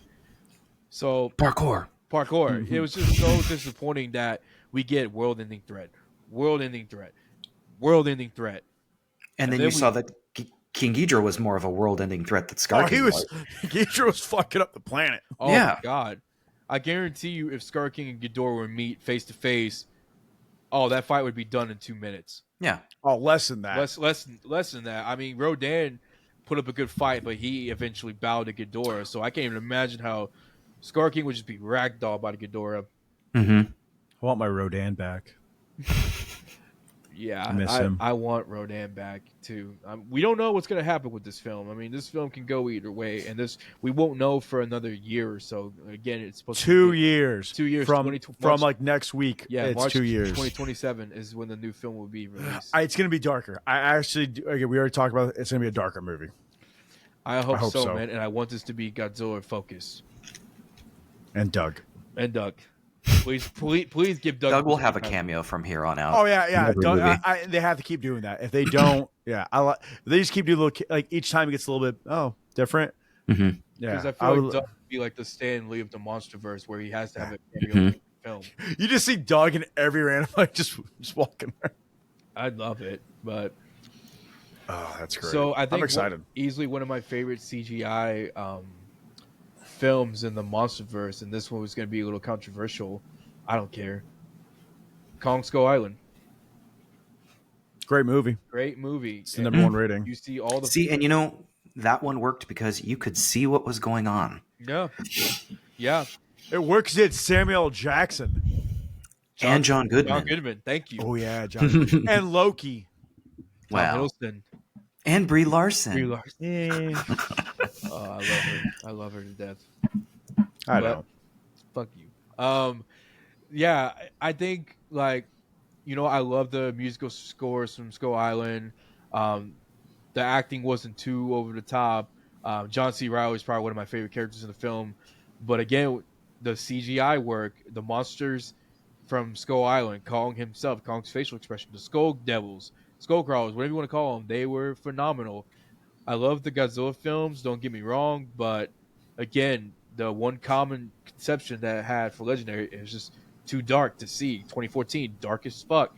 Even when I'm in a movie theater and it's dark as heck, you can still barely see what's going on. And there was some people in my movie theater that went up there and was like, "Hey, this is too dark. I want my money back because I can't see what's going on." And they try to brighten it, they try to do whatever. It still was too dark. I think the best way to watch that movie is with 4K. Yeah, absolutely. King of the Monsters suffered, the same fate when Ghidorah and Godzilla were together. It's just black. It's just dark with a tint of blue. Are you talking about the Antarctica scene? Well, in the Antarctica scene and the Boston scene, I didn't have a problem with the Boston scene. the Boston scene wasn't too bad, but still, it could have been nicer had there been a little bit more colors. So like not Skull Island. Godzilla versus Kong, easily one of my favorite fight scenes in the MonsterVerse when they're in Hong Kong battling it out. I actually was watching that while talking to MZ last night. I was like, man, they did this fight scene perfectly. Because with the neon lights. The neon lights, Yep. the camera angles, the camera shots. When you see Kong doing parkour with Get that parkour. with the axe, it was just all done perfectly. So it's definitely And then the new one was a day fight finally. Then I GXK. I liked it. Yeah, GXK definitely brought some of the complaints that we were talking about because we had Kong and the Wart Dogs, daylight. Godzilla versus Scylla, daytime. Tiamat, that was underwater, but you could still see what was going on. Daytime. For the most part. Daytime. There's only one nighttime. One. Who was Energized. Energized. Yeah, the Energized. I get why you had to do it at night though. Yeah. Oof. I might say that'd be my favorite scene. Not surprising. I know you love your blues. But who was another one? Oh, the Godzilla Kong rematch in Egypt. Another great fight scene. Pocket sand. The battle in Hollow Earth. You know, the tag team matches, I like to call it, and then the final battle in Rio de Janeiro, all daylight. And even though this film is silly as heck and has its like corny, cheesy moments, I just can be like, I appreciate what's going on because I can see what's happening. Versus 2014, I'm just like, what am I looking at here?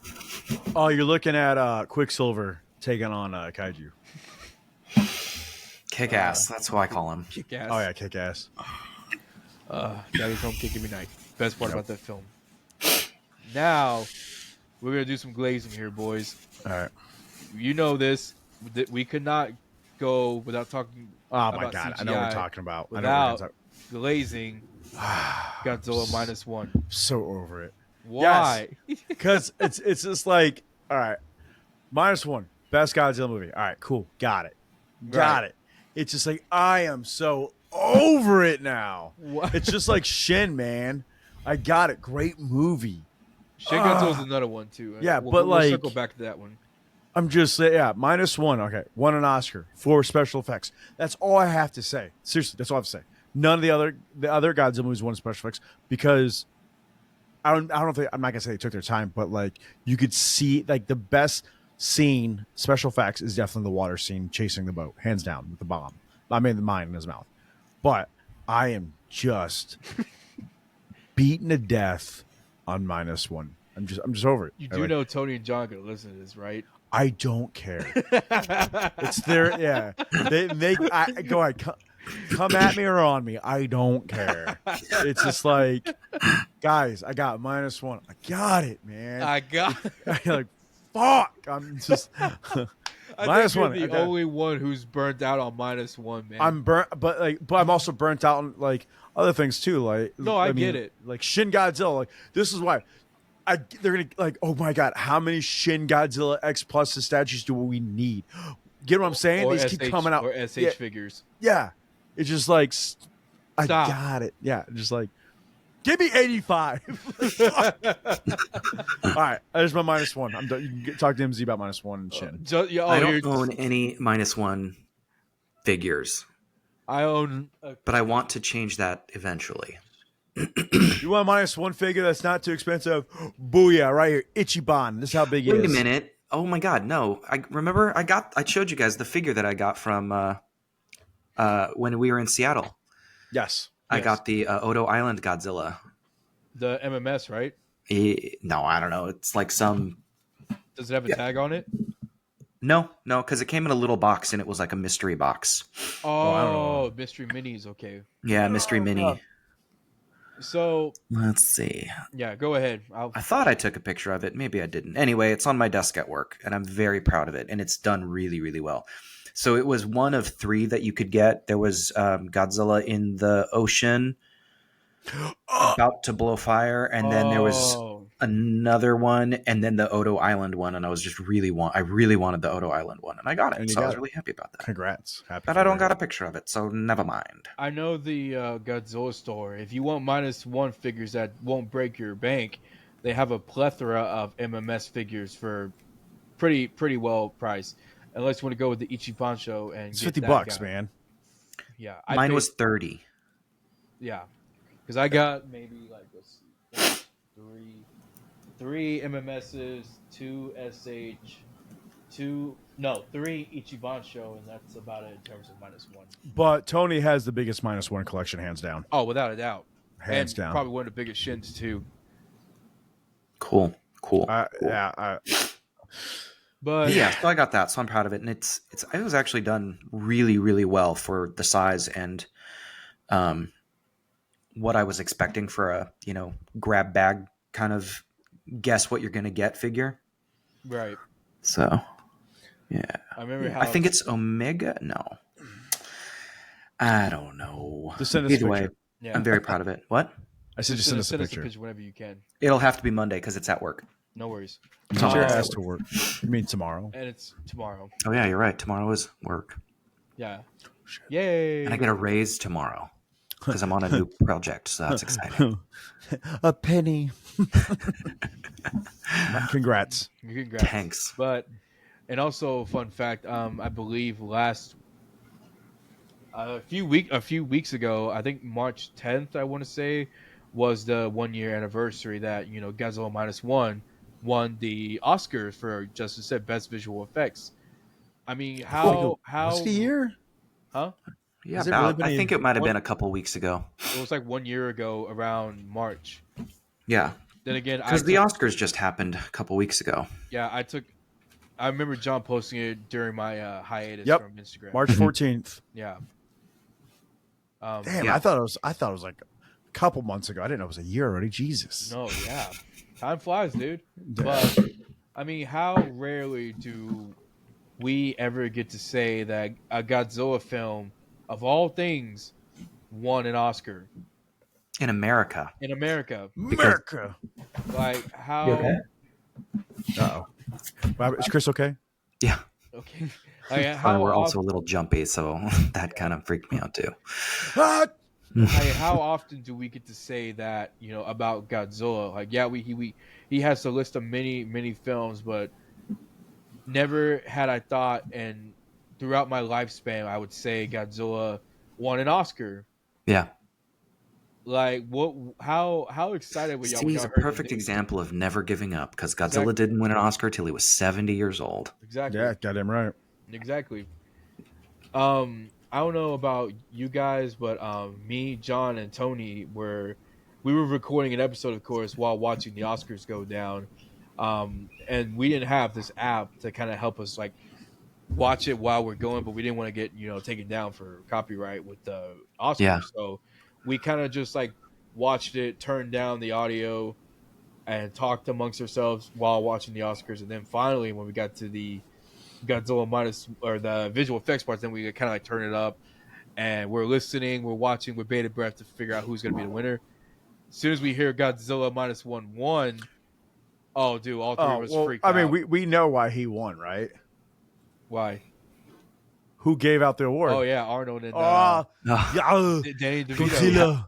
We were at our local restaurant that we go to every Dude, weekend. how cool is that? My favorite action hero Yeah. gives out my favorite non-action, like my sci-fi hero, an award. Yeah, That's listening to him read that was just magical. It's like Godzilla. And then he was like, "Where's that son of a bitch in there?" And it's Michael Keaton. Yeah. It was Mr. Freeze and the Penguin. Yeah, Mhm. great. Awesome. I was thrown out a window. Yeah. Yeah. That's great. I totally forgot about that. That's awesome. But no, I like in terms of CGI, like it's come a very long way, and Godzilla minus one is one of those examples. It's like it doesn't matter like how much money was put into this, because the rumor budget for minus one was like 15 million was the estimate, but Takashi Yamazaki had even said, I wish I had that much." Yeah, So no, I think it was like $8 to $13 yeah, and it's crazy. dollars only. It's crazy because Godzilla minus one, beat Guardians of the Galaxy Volume 3, James Bond, some Disney film at the time, like with a low budget, and it just showed that, hey man, if you put your love, your craft, and your dedication into this, man, even the underdogs can come out victorious. And Godzilla, like you said, 70 years in his career had never won anything until that fateful day when he won the Oscars, and the community lost their shit, including me. I think I was screaming so loud. This was when me and my brother were living in an apartment together. I was flipping my shit because I was so happy that it finally happened. But Yeah. my brother texted me like 5 minutes later. He's like, "Dude, are you okay? Like, what's going on?" And I was like, "Oh, I'll tell you when I get out." I just have a major rager right now. Major, exactly. I was so lost for words, and going to G-Fest for the first time because we were celebrating 70 years of Godzilla minus one, Godzilla X Calling a New Empire.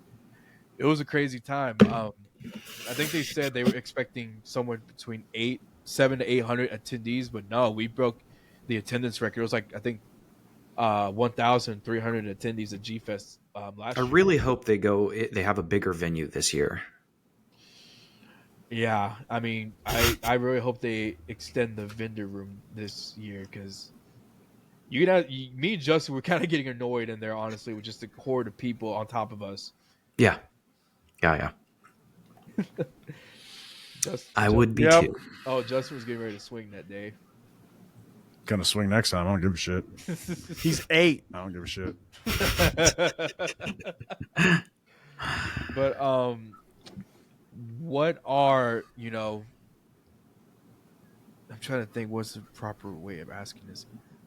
How does the CGI realm of Godzilla films, kaiju films in general, how does it reflect on you? Like, how do you see it? Like, what are your positive? What are your negatives? Like, how do you feel overall about your thoughts of the CGI now being the standard today? MZ, I'm going to start with you. Well, I think CGI, with a lot of other special effects, is basically a tool that sometimes can be overused. And so you get numb to the magic of it all because it's just so overused that it just becomes uninteresting. And then you lose sight of what your movie's actually supposed to be about because you're just so focused on the CG. And then it's just kind of like, okay, what did I even watch? Like there's just so much there that you end up not remembering anything. Right. That's kind of like my big issue with, Godzilla X Kong New Empire. There's just so much CG that I'm just taken out of it. And, I watched it once, then I was like, I don't need to watch it again. I'm fine. Okay. But, I'm in my 40s, so I'm also very much like reminiscent of older technology special effects, and it's just kind of magical for me. And so I'm just kind of like, I appreciate the artistry that goes into that, and I understand that artistry goes into computer generated imagery. Of course it does, but at the same time you can copy and paste. Ooh, all of a sudden you've got 900 monkeys fighting each other. It's like, oh great, versus a bunch of men in suits or people in suits. Those suits are made, then the animatronics are made. There's just a bit more love, sweat, and tears that go into the art form that I appreciate more, especially since this is my industry. Again, I'm biased because I work with my hands. I make physical puppets for film and television. And my coworkers and I and all of us on our team, it's such a labor of love, and it's absolutely a very challenging aspect. So Wow. I'm biased. No, I understand that. Justin, I'm gonna pass it to you. What do you feel about it? What are your thoughts? What are your takeaways? And how do you feel about the whole CGI as a term? CGI is gonna be the thing now. We all know that. Yeah. It's like it's every movie, but like what MZ says, like you get burnt out on it. Like let's do a prime example. Great movie. You have two movies. One didn't use that much CGI. The other one did. Mad Max. Yeah. Yep. All right. First Mad Max, Fury Road. Yeah. How many times do I watched it? Shit tons, because he barely used any CGI. Absolutely. Furiosa, Jesus fucking Christ. Oh yeah. That's all I'm gonna say. Again, I put it down. I couldn't finish it. Mhm. But it's too. Yeah. You gotta not have that blend, but like when it's too much, it's too much. But then again, like look at Marvel movies. Yeah. You need the CGI. Yeah. But they also at least have a compelling story Yeah. Not lately. and established characters. Not lately. The Not last gonna one I saw was Infinity War. So but with Godzilla, it's like honestly, I don't ever see us using A feature-length Suit- suit yeah, motion film. suit actor. No, animatronics. I could see them bringing it back, like certain shots and like explosion stuff. I could see that. Yeah, I believe for legendary suit actors are gone. Now Toho, I could see it coming back. Absolutely. Again, and I love how Toho used their CGI. It was, like I said, it won an Oscar. That's all. Again, that's all I'm gonna say. Even though he's burnt out on it. Burnt the fuck out. Unbelievable. So, it's no secret. Like, I know I get made fun of because like sometimes it's like, yeah, I prefer the practical effects over CGI, and I don't get me wrong, I have a huge respect for CGI because I mean, look at it today. There's so many great films from CGI, but I love it when there's something that you can actually look at in front of a camera. When you see men in suits, practical effects, miniatures, all like MC said, all their heart, blood, sweat, and tears were poured into these films that they created, and it's all beautifully well done, all beautifully well choreographed. It. I'm sorry if I butchered that word. I can't Right say word. words all the time, so I Yeah. can't say prehistoric. So we're fine. Choreography. Choreography. Thank you. Karate. Like one of like again an example, War of the Gargantuas, one of my favorite kaiju films, ever, and I will defend that film until I am no longer breathing on this earth. And I love that they did so much with what budget they had, because they had these guys in the suits with like football shoulder pads underneath the suits, and they were just throwing each other around with all these miniatures, and it was And maser tanks. and maser tanks. It was all done perfectly. Now, as far as like what Justin said, suitmation with Legendary, never gonna happen. We are never gonna get a feature length Legendary film where we see Godzilla in a suit.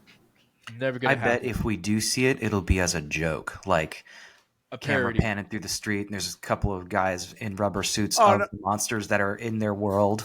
What's Yeah. that movie where you see 2000 Godzilla running out of a hotel room? That's what we'll see. I can't remember what it's I think it's a called. commercial. Was it- I think don't know.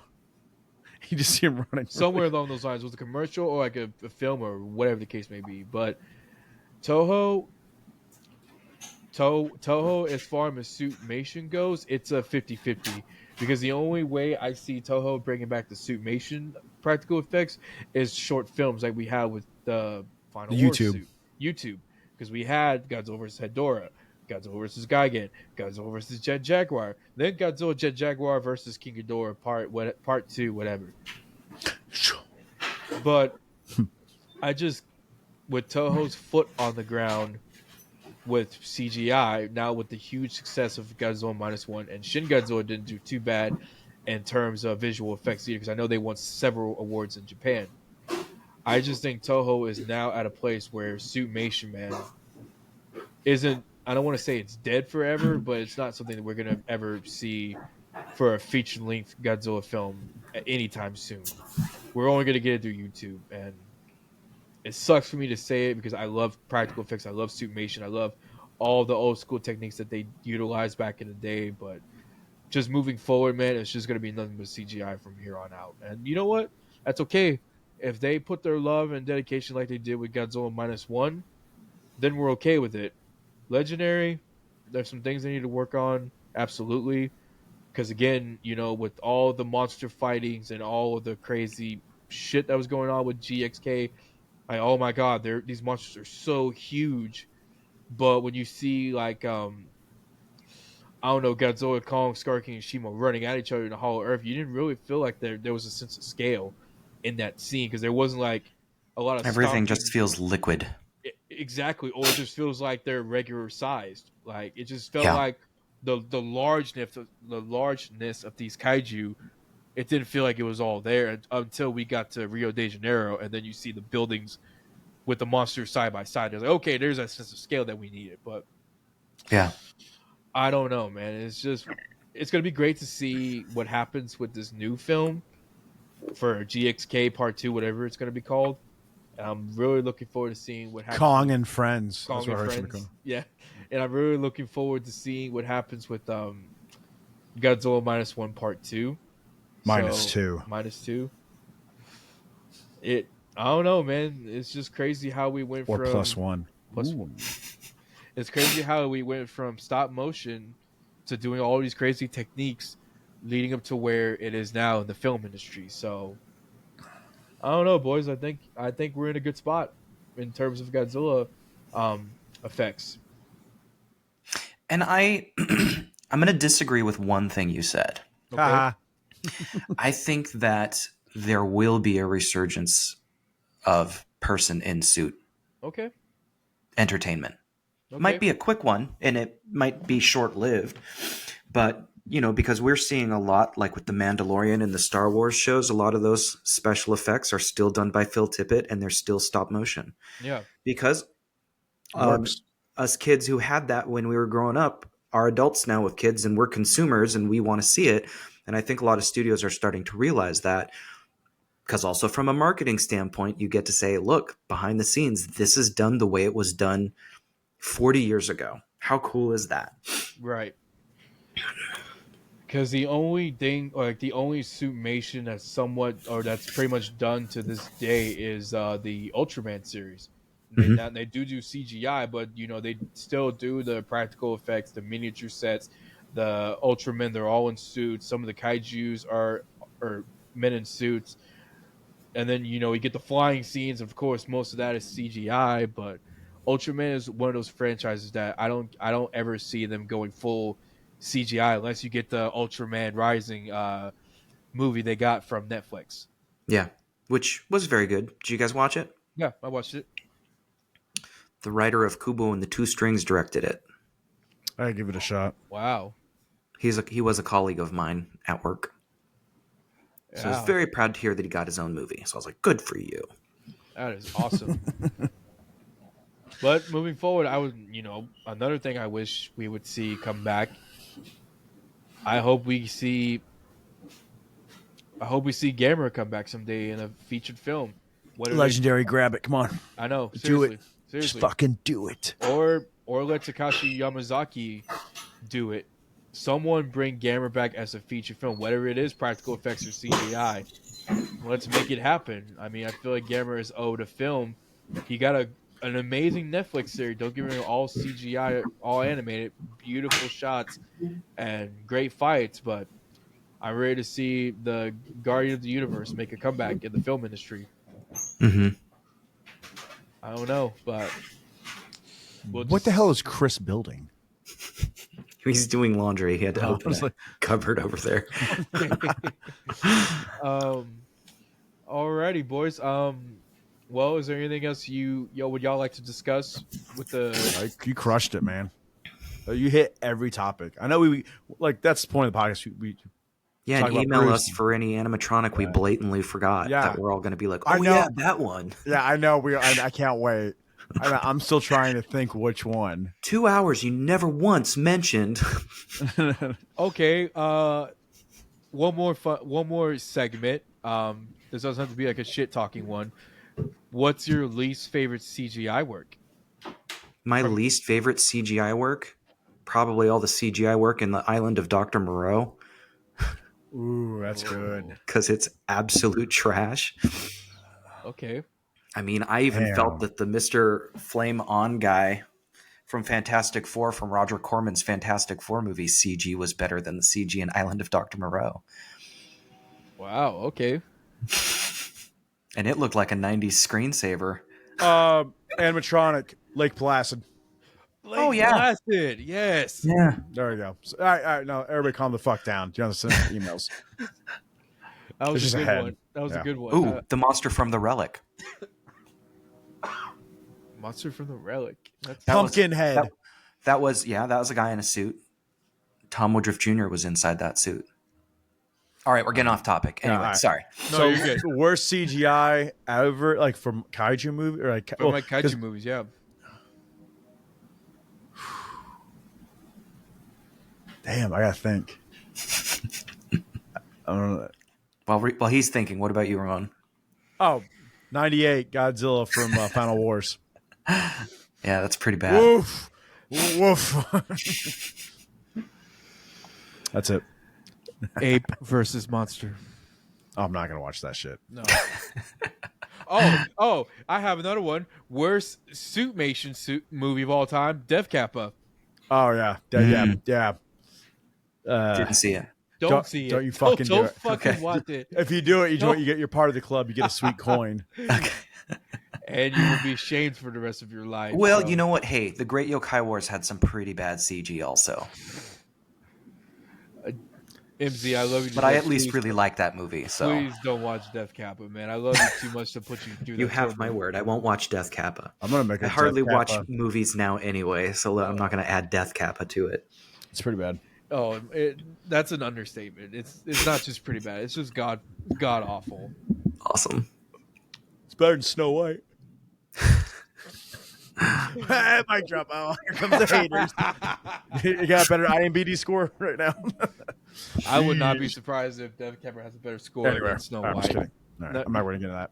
Okay. But no, this is a fun episode, man. Yeah, this is you get to see the evolution of film work and with kaiju. Yep. Yeah, Yeah. absolutely. All right, boys, I need to get started with my day. All I've got to right. go grocery shopping. I'll go ahead and wrap it up. But I'm gonna wrap you up. bring it, bitch. But real quick, guys, before Tweak my we neck. Ow, fuck. Jesus, Justin, pull yourself together. Literally. Before we wrap up this amazing episode, I want to take a second to thank each and every one of you guys for tuning in for another fun episode of United Kaiju Podcast.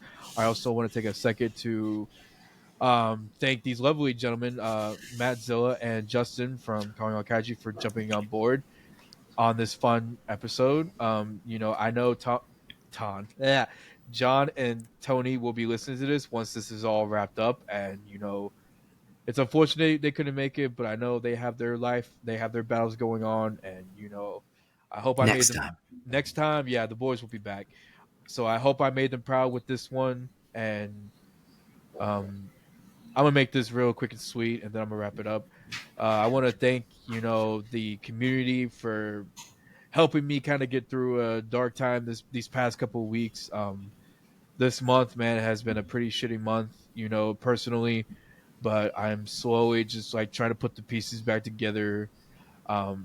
I'm in a much better spot mentally than where I was a few weeks ago, and I want to say thank you to all the members of the community that reached out to me and gave me their best wishes during the hard times, especially with these two right here. Thank you guys for the reach out and the support.